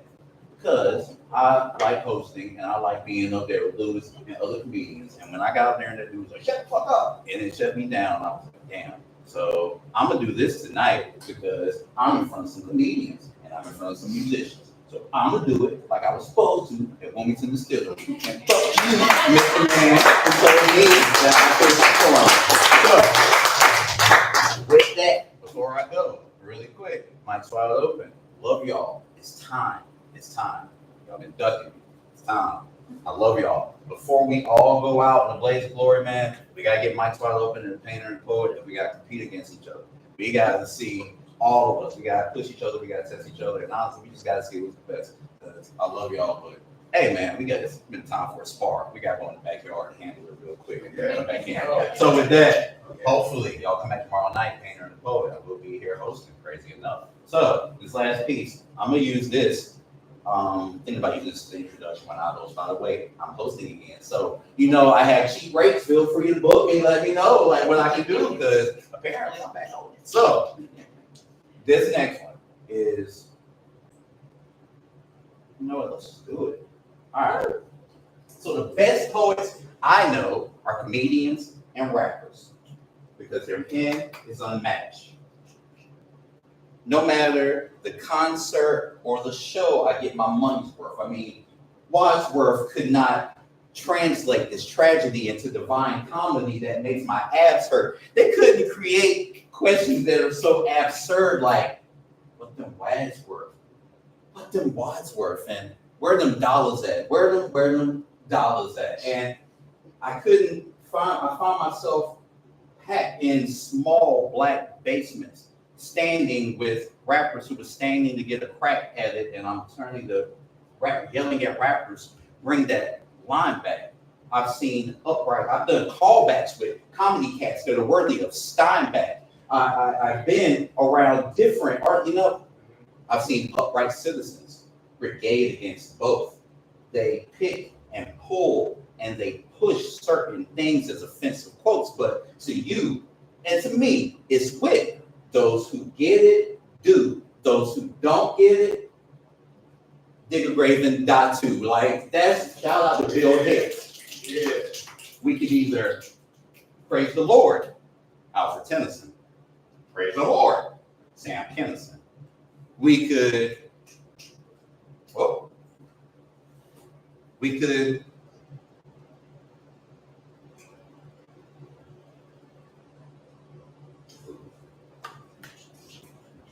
can praise the Lord, Sam Kinison. Because tonight, regardless of what it is, there's still going to be a lot of holy shit. And tonight is the moment in the New Testament where Nas said dummy, and that's right after the moment on the ark where Stevie J was dancing in gold dripped in honey, right beside Mariah, where a moment prior Richard found a spark and then lit himself on fire, and that came all the way after the beginning in the Old Testament where Rakim said, ain't shit funny. And we looked around and said, damn, I ain't even peep. Those of us who come here on no sleep, that we can laugh and we can listen to the Black Sheep, a little bit of this, a little bit of that. Their sets have a little bit of this, a little bit of that. Some of those bits hit, some of that shit's flat.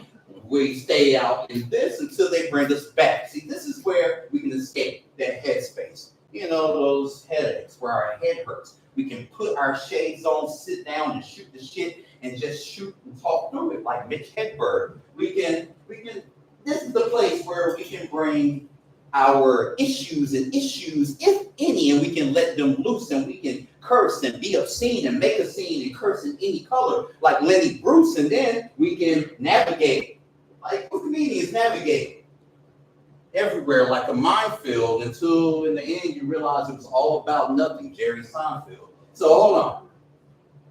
Take with the grain what they feed us. They be lying. Sometimes it's entertainment. But back in the old day, they used to feed us to the lions as entertainment. So if I had to say that rappers and comedians had a motto, epitaph, or epigraph, it would be, you can either make a crack rock or a rock concert out of rock bottom every day. Hard times don't last. The die is cast. Go for broke even if the dice is clay. We may not be able to dance. We may not be able to get around our flaws. But tonight, the only thing I ask is, can we get a round of applause?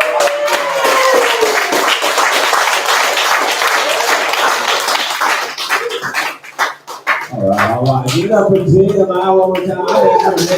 That's on me. Give it up for Mr. God. This Horseman's breath, but give it up for him again, please. Give it up for Johnny in the back. He's been working this whole time. We're going to get moving right along. I'm glad you ended up with a comedy-related poem. The whole time I was like, I did not know we're going to transition to comedians after this. So that worked out really well. So without any pause at all, please make welcome to the stage. You've seen him a lot. He was here last time he crushed. Super excited he's here again. Please welcome Mr. LouisTee.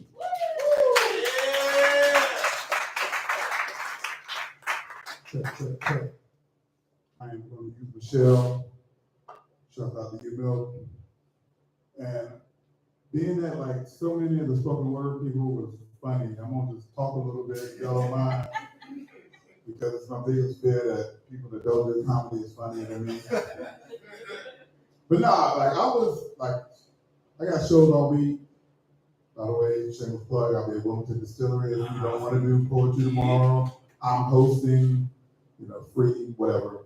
But anyway, tonight, I was really excited about tonight because all these guys, even though they come together as Voltron, I knew all these guys individually, like from way, way on. Like Fifth Horseman, he tells me all the time, he doesn't even call me LouisTee, he calls me Hitcher, because when I was still, Tim was there, but even before, like I used to sell him bootleg and Kung Fu DVD 2 blocks away.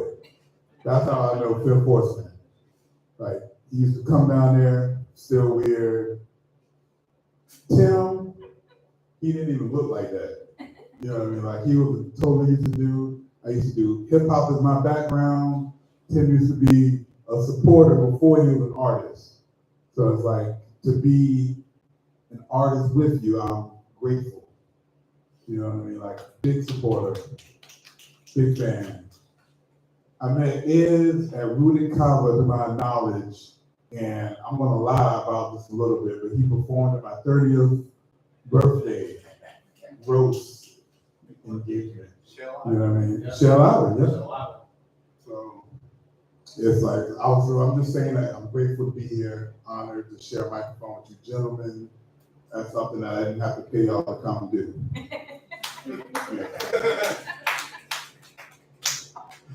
All right. And the cup is just because I used to work from home and I learned that no matter what you put in a cup like this, if you blow on it, they assume that it's all. And this is a sober environment. But speaking of that, I'm going to just say that all wine matters, especially the white ones. I get tired of getting discriminated against when I go to these dog parks because I want a Moscato. My bougie ass friends try to tell me it's not a real wine, it's nothing but grape juice. And I'd be like, guess what, Einstein? All wine ain't nothing but grape juice. I have to be like, no, bartender, I would not like a Riesling. And no, there are two things that are pink and dry that I don't want in my mouth. And one of them is that rosé that you're offering me. Good one. My friends, I say they bougie, but they give me terrible advice. Like I said, I was talking about earlier, I was excited about coming here to perform with my brothers. And I was like, what should I wear? They told me something majestic, something that shows confidence. And I'm confident of one thing. They wanted me to be up here looking like Barney instead of Big Bird. Because they told me I should wear purple. And then I was doing another show. I believe Izzy was on the show, so he can contend. I was dressed up as a Jedi. It was what I come with sword. He wasn't. Oh, here's the host. Tell us the host. See? Paying them. Keeping black people employed. No, Will perform. Tim was the host. Anyway, I digress. The point is, I was dressed up as a Jedi. For those who don't know, that's Star Wars, but we all nerds, apparently, so y'all know what that is. And one of my friends had a bright idea, said I needed a Jedi name. It was like something like Bar Drinks. Then they was like, no, wait, hold up, something like Lando Calrissian. Then they got really excited. They were like, no, scratch that. They told me I should call myself Grievous Gout. And that was the last time I get my friend my personal medical history. Because obviously they don't have the same HIPAA laws as my doctor. Speaking of my doctor, does anybody else talk to the doctors like they the police, or is that just me? I feel like I'm in a little tiny room and it's the first 48 and they're trying to get me to incriminate myself. Asking me a bunch of dumbass questions. Like, have you been drinking? Like, no, officer, nothing but coffee. Have you been doing any drugs? I mean, caffeine is a drug. And the dumbest question of all, have you been working out? Like, nah, sir. But with that, I'm learning more and more that I'm not what you call a man's man. I'm more of a guy's guy. I know it sounds the same, but I know that they're like very different. Like a man's man is somebody like Gerard Butler or Russell Crowe from Gladiator. But a guy's guy is somebody like Childish Gambino or Seth Rogen from Superbad. You know, like a man's man, but they get out there and they'll change that flat tire. But a guy's guy, if he's at least a good one, he'd use a AAA. Like, a man's man drinks things like whiskey and bourbon. But Moscato. Typically, women that just start drinking wine drink Moscato. But I put it in my cup, and if I blow on it, they think it's coffee. And I still like the taste. So, much like y'all, I have a diverse group of friends. So, some use Cash App, some use Venmo. Some of y'all might not get that, because y'all might not, some of y'all might just have one black friend or one white friend. Like, some of my friends at a pool party, they get in the pool, and then some get around the pool like people get around the bar. Okay, some of y'all might get that. Okay. Some of my friends have pit bulls for pets, and the other ones have labradoodles. I used to say potbelly pigs, but I'm realizing that maybe some of my friends are, maybe that's not a white thing, that's just my friend thing. Anybody ever had a potbelly pig for a pet? None of y'all? Y'all need to diversify y'all friend group. So, like I said, I was just here last week, so I was trying to switch things up. And I was like, what can I do? I felt like there might have been a lot of the same people, and I feel like comedy is not really like spoken word, so that you can do like a lot of the same, the jokes don't necessarily hit the same after you heard them a couple of times. So I'm gonna do kind of like an improv thing, if that's okay with y'all. I'm gonna bring my friend up. Y'all cool with that? Yeah. All right, so I wanna bring up my friend Regina Ryder. We're gonna improvise some stuff. Some stuff. You know what I mean? Do I need, is this, oh, it is, okay. Yeah. I can just be loud though. You can, if you want. You don't like Michelle, let's go. Well, society wants us to be quiet. Yeah, and white man. It's true. That's true. Know your place. I mean, that's not me saying that. So, what would you like to say, Regina? One, I also enjoy Moscato. It's a lovely drink. I don't care what my friend said. Aaron, nope. Yeah, that's one of them bougie ass friends that try to say it's not a real wine. What do you drink again, Aaron? So you're fancy. You like stick a little pinky up and be all fancy. You have a pinky accent. You might not physically stick it out, but when you talk about my fine wine, Moscato, you make me feel like I'm drinking Boom Swamp. Boone's Farm? Boom Swamp, whatever it is. The stuff that's way down there.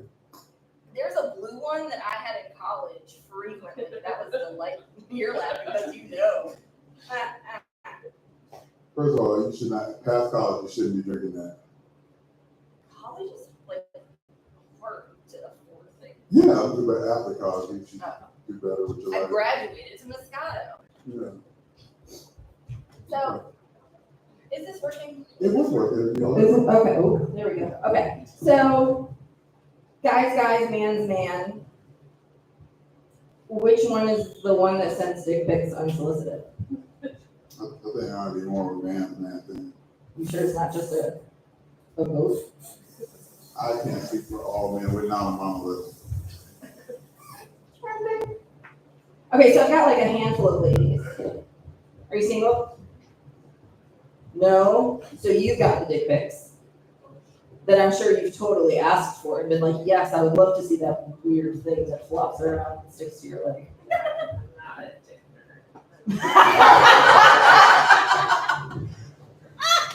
All kind of nerves. That's good. Yeah, no one is except the owner of it. Yeah. What do you do with your dick pics? It's so glad you're around. I also recommend this. Whenever I receive one, first of all, I immediately save it. Screenshot, download, whatever I need to do. And that's your contact photo. and I'm not secretive about this from the sender or my friends. Oh yeah, I never touch her phone. Her phone is just dirty.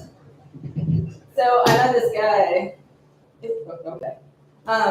And we hung out after a show and exchanged numbers, hung out until like 3 a.m, made plans for the next day, got a dick pic.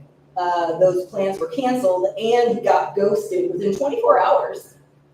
I was like, at least it didn't waste that much time. And I told him, I'm gonna save that dick pic and make it your contact photo. And he went, well, what if LouisTee sees it and when I call you? I'm like, first of all, he knows. And he doesn't. Like, you're not that. People think you're somebody. I'm pretty popular. locally, well, locally. throughout North Carolina. Yeah. So, Okay. that reminds me, like, how can I phrase this? I'll phrase it this way. So, anybody ever like have like those pre-coffee thoughts that end up becoming fucked up Facebook statuses? Like, I had this one pre-coffee thought. That's why I should not be allowed to have my cell phone until like after I have coffee. Like I woke up to this lovely group of text messages of just telling me how that somebody obviously not a fan, that I'm a bad person. And then I put it on Facebook. I was like, oh, I love waking up to messages telling me how I'm a terrible person. And then I got, oh yeah, we got theme music. And I put that on Facebook. And I felt like everybody saw it. But when you put something on there about a show, nobody sees it. Like I got all these messages telling me like, who would say that? And they must not know you. And then somebody was real aggressive and they were like, fuck them. But the problem is they didn't know me and I did fuck them. And they said all those mean, nice things to you, and you didn't even send them a dick. Maybe it was because you didn't send them a dick pic. I mean, that's all it did. I think that's probably the problem. I think it might be. I think that like the poet stigmatized me. I don't know. Because I mean, social media is weird. Like I won't accept a friend request if the person doesn't have a shirt on. And I mean, that goes for men and women. I used to accept the women's friend request, but after the 6th time, I realized that it's probably not a real person. It's not a bot. And I don't want to subscribe to their OnlyFans. And on the dating sites, the men that don't wear shirts are usually holding a fish, and unfortunately, they're real. Yeah, I don't. It's not any better if they're real or bots. Like, I wonder if that's like a North Carolina thing. I don't know why people are obsessed with fish. Like, and murdering them. Shrimp. I mean, they are delicious. So I don't know about you, like, but I really do hate apps. Obviously not advertisers. Fuck y'all for laughing. Like, I hate all those dating apps because not many women are swiping right on this. They can't see all my personality. This is a hard sell in a still photo. I hate DoorDash because I feel like Tim eats my fries and he's late.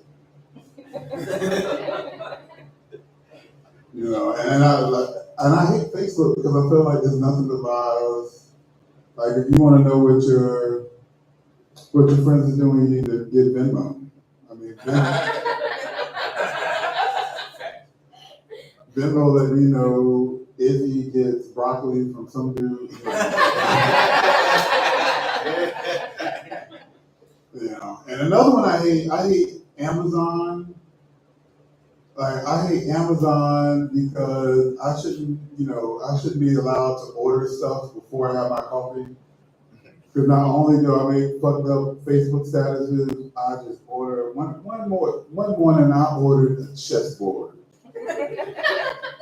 Ask me how many times I played chess. How many times? None, 0. Now, was that from Amazon or was that from Timo? Both. You do have two. I like to compare. I'm sure you can relate to that though. 100%. What? Well, I mean, I'm sorry. I'm also thinking of like when they got delivered, and you were like, "This one is the size of a credit card." I had to delete 2 off my phone. And I did as well, because like most people worry about like the drunk them like making bad decisions. The the drunk me is annoying, but like manageable. The sleepy me is the menace, whore beast that spends my money. I fell asleep looking at Instagram the other day. You know, your finger's still in the pop socket, and you're just like, oh, this was an accident. And I woke up to an email that said, thank you for your order. I got 5 bags of freeze-dried candy. So not only do I not have money, I'm also diabetic now. But also that was like kind of one of my better decisions, because those were really good. And I ordered them on purpose when they were gone. Oh no, I accidentally paid my credit card information. And that's the thing, right? Like, it's in there. All I have to do is be like, yep, that's the card. It's just, if I have to get out of bed to get my card, it doesn't get ordered, which is great, but also the card in there, so convenient. So I was telling one of my friends, I woke up to this email. And she was like, oh yeah, the makeup? Yep, that too. Same thing. Yep, so twice this week. So we need to manage sleepy me a lot more than drunk me. Drunk me can just be put in a car and not like kidnapping. I'm gonna be way too much for any kidnapper to handle. It's not gonna be worth it for you. So last time I was here, the 2 people that was here before, I thought it'd be a lot more repeat customers. And if anybody see me, they know that I like making very niche playlists. Like last time I talked about my single baby mama and white women that like black guys. I'm done with those out of those songs. I'm working on a new playlist titled White Women That Like Black Guys But Can't Let Their Parents Know. What songs are on that one? It's Vanilla Ice, Ice Ice Baby. That's my bedtime alarm. I wish that was a joke. Your credit card out.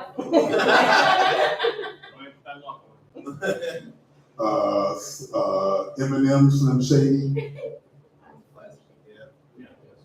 and Beastie Boys, Brass Monkey. There you go. It's like all those stuff like borderline, but it's still right. It's like, oh, I'm down.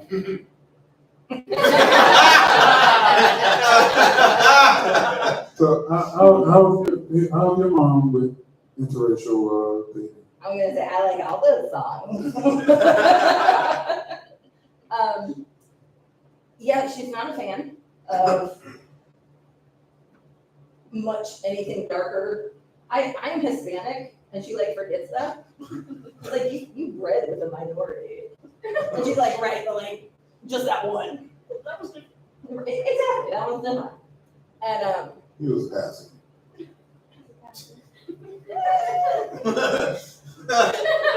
After her tutelage, he was passing. But I had said something like, "My friend Louis, we play spades," and that was enough. And she doesn't like it when I call her racist because she doesn't like the truth. So I call her lactose intolerant. Yeah. You know, like when you're just like, you're not really allergic, but you're just kind of uncomfortable. Like, oh, I just don't like the feeling, you know? So I feel like that's pretty fitting for her. So more about your mom. I want to hear more about her mom. Okay. She's bananas. But I take it that your mom is no longer with your father? Correct. Okay. Many moons ago. Oh, yeah, no, I call him my stepdadish man because they've been together for like 30 years, but they never got married, so like, might as well. Got convicted and went to prison for a couple of years. And she was just like, didn't know how to be alone. She's like, how do you deal with the loneliness?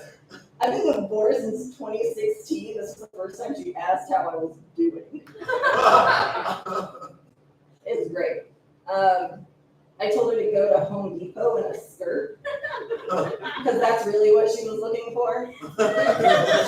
She could have spent that time like researching the law and like trying to find a way to get him out on like compassionate release or some shit. But no, she went to Home Depot in a skirt because I did that once by accident, and someone said, "Hey, can I help you find anything?" That man didn't work there. So I went, "Oh my god, like there's this body in my don't ask. Where are the tarps?" And he was like, "You're also gonna need this kind of sock. Come here." And that's the reason she was so like more. My mom gay. I'm There wondering, were other things you told her. I tell her, correct. One of them was fornicating with black men. Yeah, that was also one that was not well received. What? I'm like history, all year. I'm just trying to, like foster relations. yeah, see, that's why I personally, I like Juneteenth, because white people don't celebrate it or know what that is. But if people like your mom did probably celebrate Juneteenth, I would think she'd do something like get rid of her Doc Martens, maybe get your mom some fresh Timbs.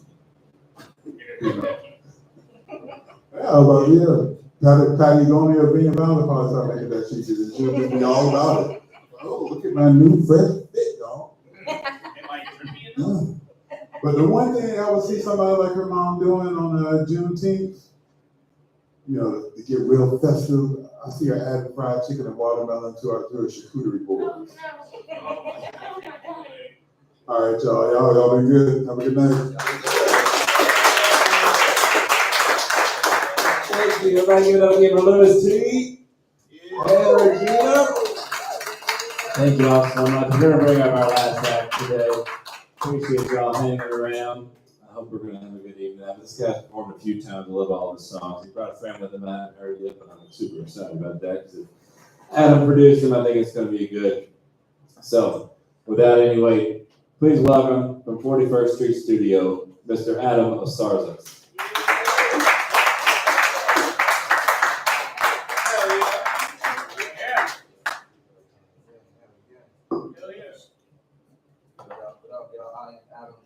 Osarzas for short, Osarzas if you want to be correct. And I graduated college a couple years ago, 2020, right into the pandemic. I was pretty sick, and it was pretty boring as well. So my girlfriend and I, she's back down in the back. Hi, Shannon. We came down here off of Zillow listing, never even saw this place. I just drove around a bit in North Carolina sick, and we found a fucking oasis. Miracles definitely happened here. I was somewhat on time, so if that ain't a miracle, I don't know what it is. And some of these songs you probably heard before, some definitely not, and I'm running for it. Hope you like it.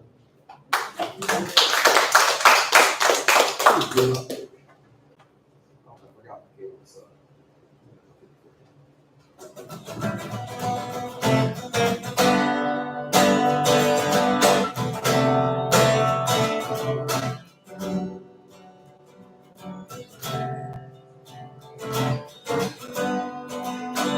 Are you now? Where are you now? Are you still thinking how it all went down? Waiting for silence to drown. Tell me, can you hear it now? Is anything made? Back and forth and the balance is maintained. You know it's all fun and games. Well, baby, now it's time for somebody to take the blame. Forget the name.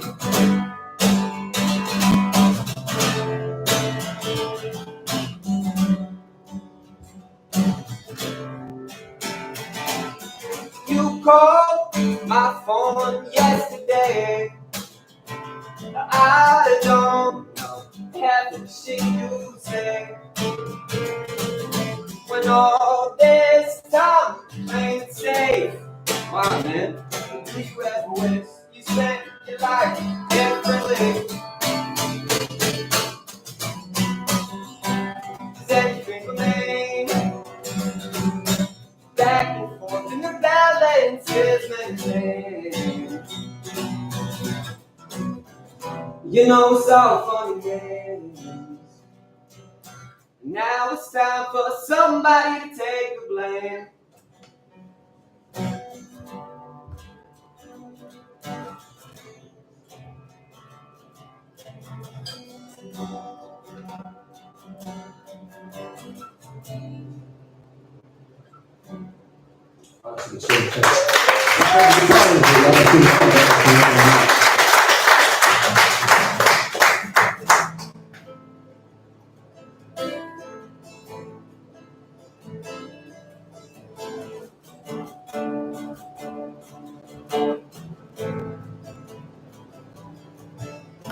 Down in West Side Hollywood, city girls run away for good. Call your bluff for the heads that could. Making empty promises. What's your deal? 'Cause you don't know how you feel. You got your hands on the wheel. You know it's driving me mad. You know I know how you feel. There's no turning back. Fix yourself up, it's no good. Photoshop misunderstood. All your life done what you should. Waiting for something too good to appear. Say you wanna make a deal. You got your hands on the wheel. It's driving me mad. You know I know how you feel. And that is no turning back. The moment that I saw you, I think I was done for good. My thoughts are double crossing, can't know what I say I should. She's like a bullet in the chamber down in Hollywood. Taking shots at what she wanna say, get off for good.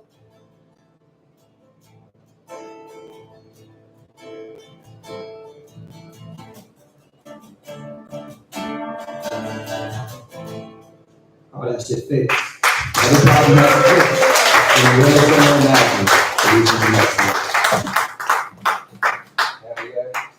like I said, you might have heard some of these songs. I'm working on recording all of them, and that could not have been possible. My good guys at TPMG in the back.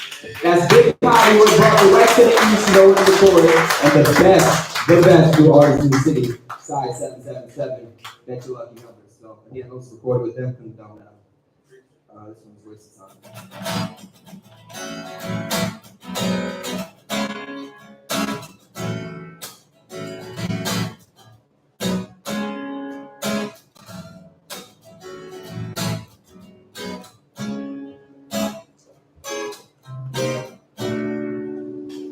It's not a waste of time if all that time is spent taking with you. We should take our time and watch the stars dance with the man on the moon.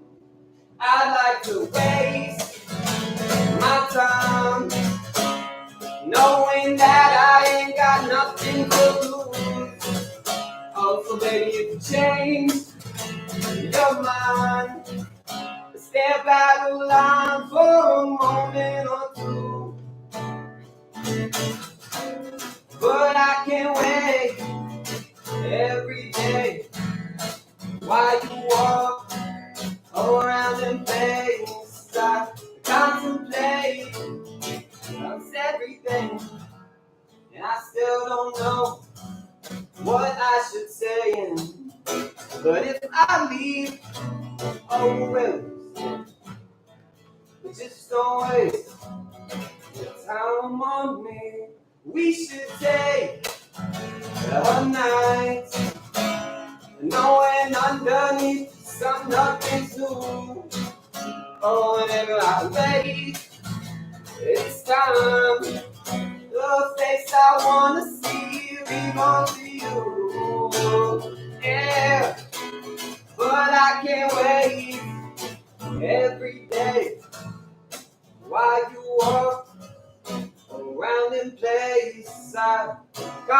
contemplate almost everything, but I still never know what I should say. And if I leave, will it stay the same? Just don't waste your time on me.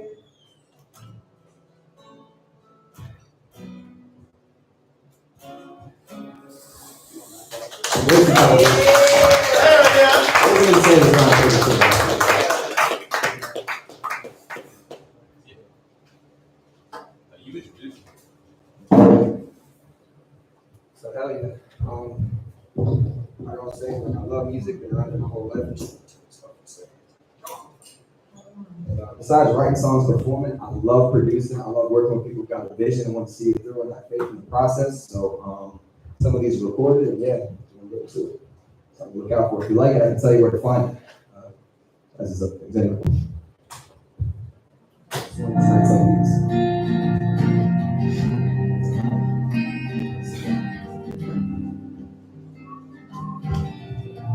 Yeah. I was passing, acquaintancing banality. Questions that you asked me, something about last week. How does it happen? Another chain reaction. It's almost automatic, beginning of a habit. On nights like these, when you can't find peace, my worst enemy was at the same time a friend I didn't know I could need. It's all skin deep, and you know how to make me bleed. My worst enemy is staring back at me. Passing, acquaintance and nothing, waiting for my capsule. Same mistake as last week. How do you manage to maintain more distractions in spite of all the damage, despite what you've been handed?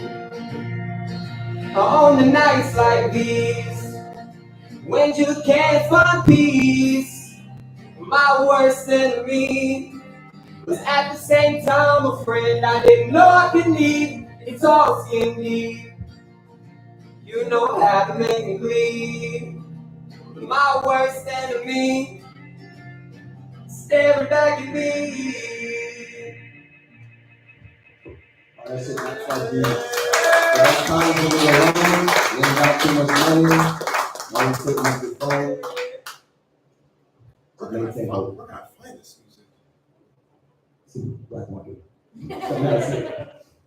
Probably Bandcamp soon. So we guys. Hey, Well, shout the fuck outside. He doesn't notice that I never would have done this fucking song without him. I actually tried to do it without him. It sounded fucking terrible. So, shout out. But I tried this time, but the words never seem to rhyme. And I find that I'm blind with the truth right in front of my eyes. And you say that it's alright, talk to me. Even though I know it's not off your mind. All these white lies, they disguise alibis hanging in plain sight. Been wasting time with all the while you're standing by. What's on your mind? A bold-faced lie. We both fake smiles, but don't ask why. And I try this time, but the chances remain undefined. And I find that I'm blind, with my hands in control of the dice. But you say it's alright, even though I know it's not off the twice.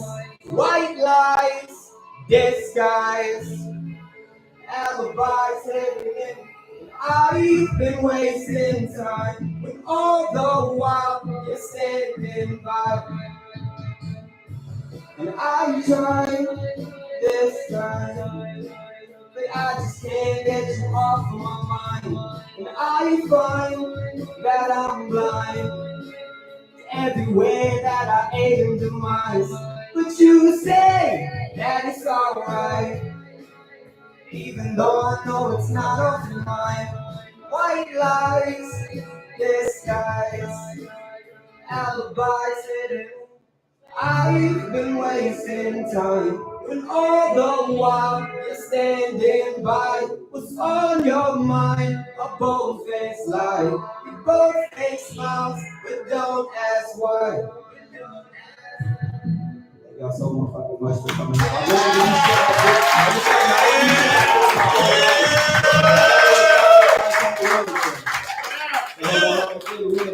Like I said, besides writing songs, producing and working with dope people is my favorite. I would like to invite to the stage next my friend Baking Gone Bad. He's got some crispy bacon for y'all in sizzling, so y'all might have made to do some shit. So hell yeah, check him out. Thank y'all. Shoes with me. Got some shoes. Hey, shout out to Adam, man. Yeah. My mic on, my mic's on. Ooh, shit, my mic's on. I got some shoes I brought with me, y'all. This is my first time stepping up. I appreciate Adam from 41st. Got a dope ass color brand called Baking Gone Bad. Probably on Instagram. But other than that, let's get to the music.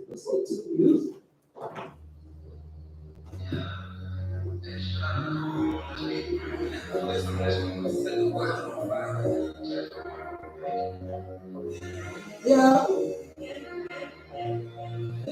We used to cruise up in a whip, taking trips. She gave me lip. That's all I'm gonna kiss me. Then she gon' go forgive me.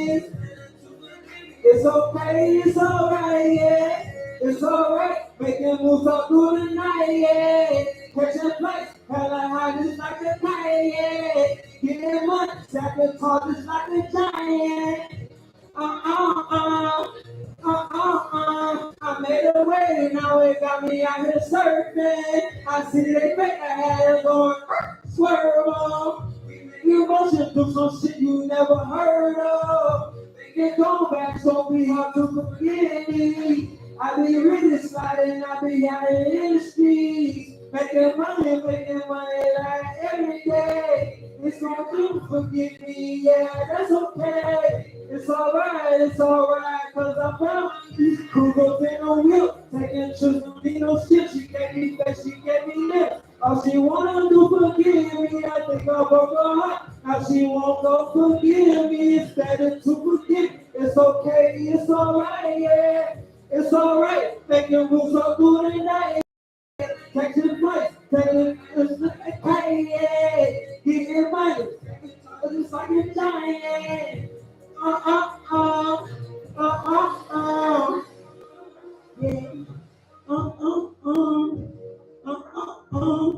That's called Forget Me.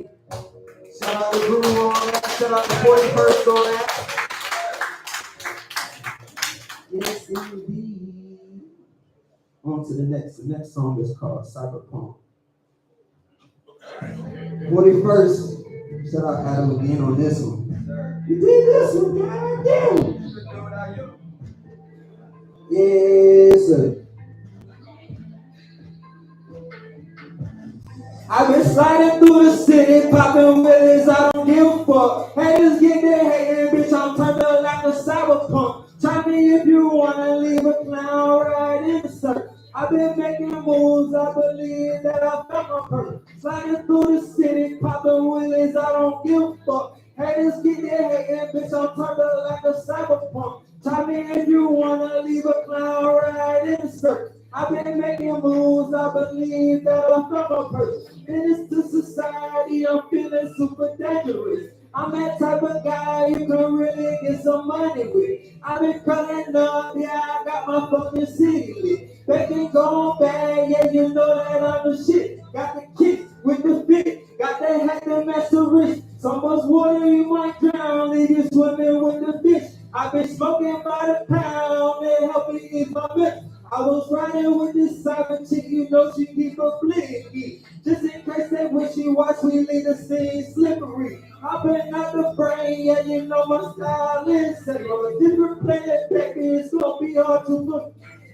Tell you what, these secrets keep them locked away your memory. Sliding through the city, popping willies, I don't give a fuck. Haters get their head, bitch, I'm turned up like a cyberpunk. Tell me if you wanna leave a clown ride in the circle. I've been making moves, I believe that I found my break. Sliding through the city, popping willies, I don't give a fuck. Haters get their head, bitch, I'm turned up like a cyberpunk. Tell me if you wanna leave a clown ride in the circle. I've been making moves, I believe that I found my break. Yeah.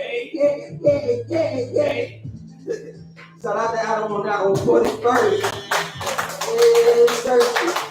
I appreciate y'all having me. Appreciate all y'all, all the performers, comedy, poetry, all of it. Yes, sir. Thank y'all for a good time.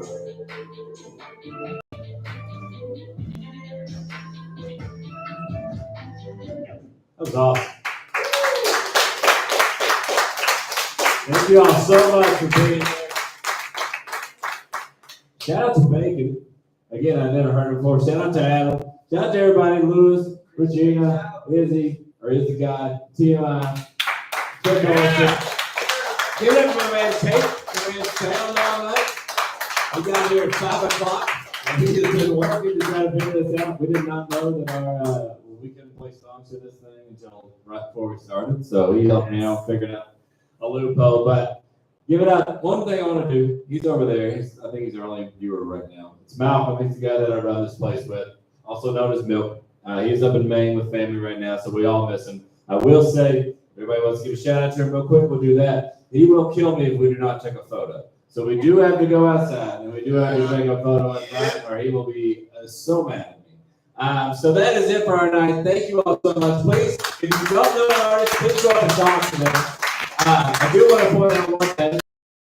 He has a show that's coming up. What's the date of it? The 25th of this month. He's going to be headlining his own show right here. It's called the Tate Anthony Show. He's got one of his buddies. If you've never heard him before, I highly recommend it. I love all of his songs. He produces them, he writes them, he records them all himself. And so he's got some friends that will be joining him. So that'll be right here, April 25th. I assume 7 to 9. It's usually the time we do things. We got the poster up there. We got some cards at the table. So please come back for that. But for right now, is that what you wanted to say? Awesome. Let's head outside. Everybody say bye, Malcolm. Bye. Love you, bro.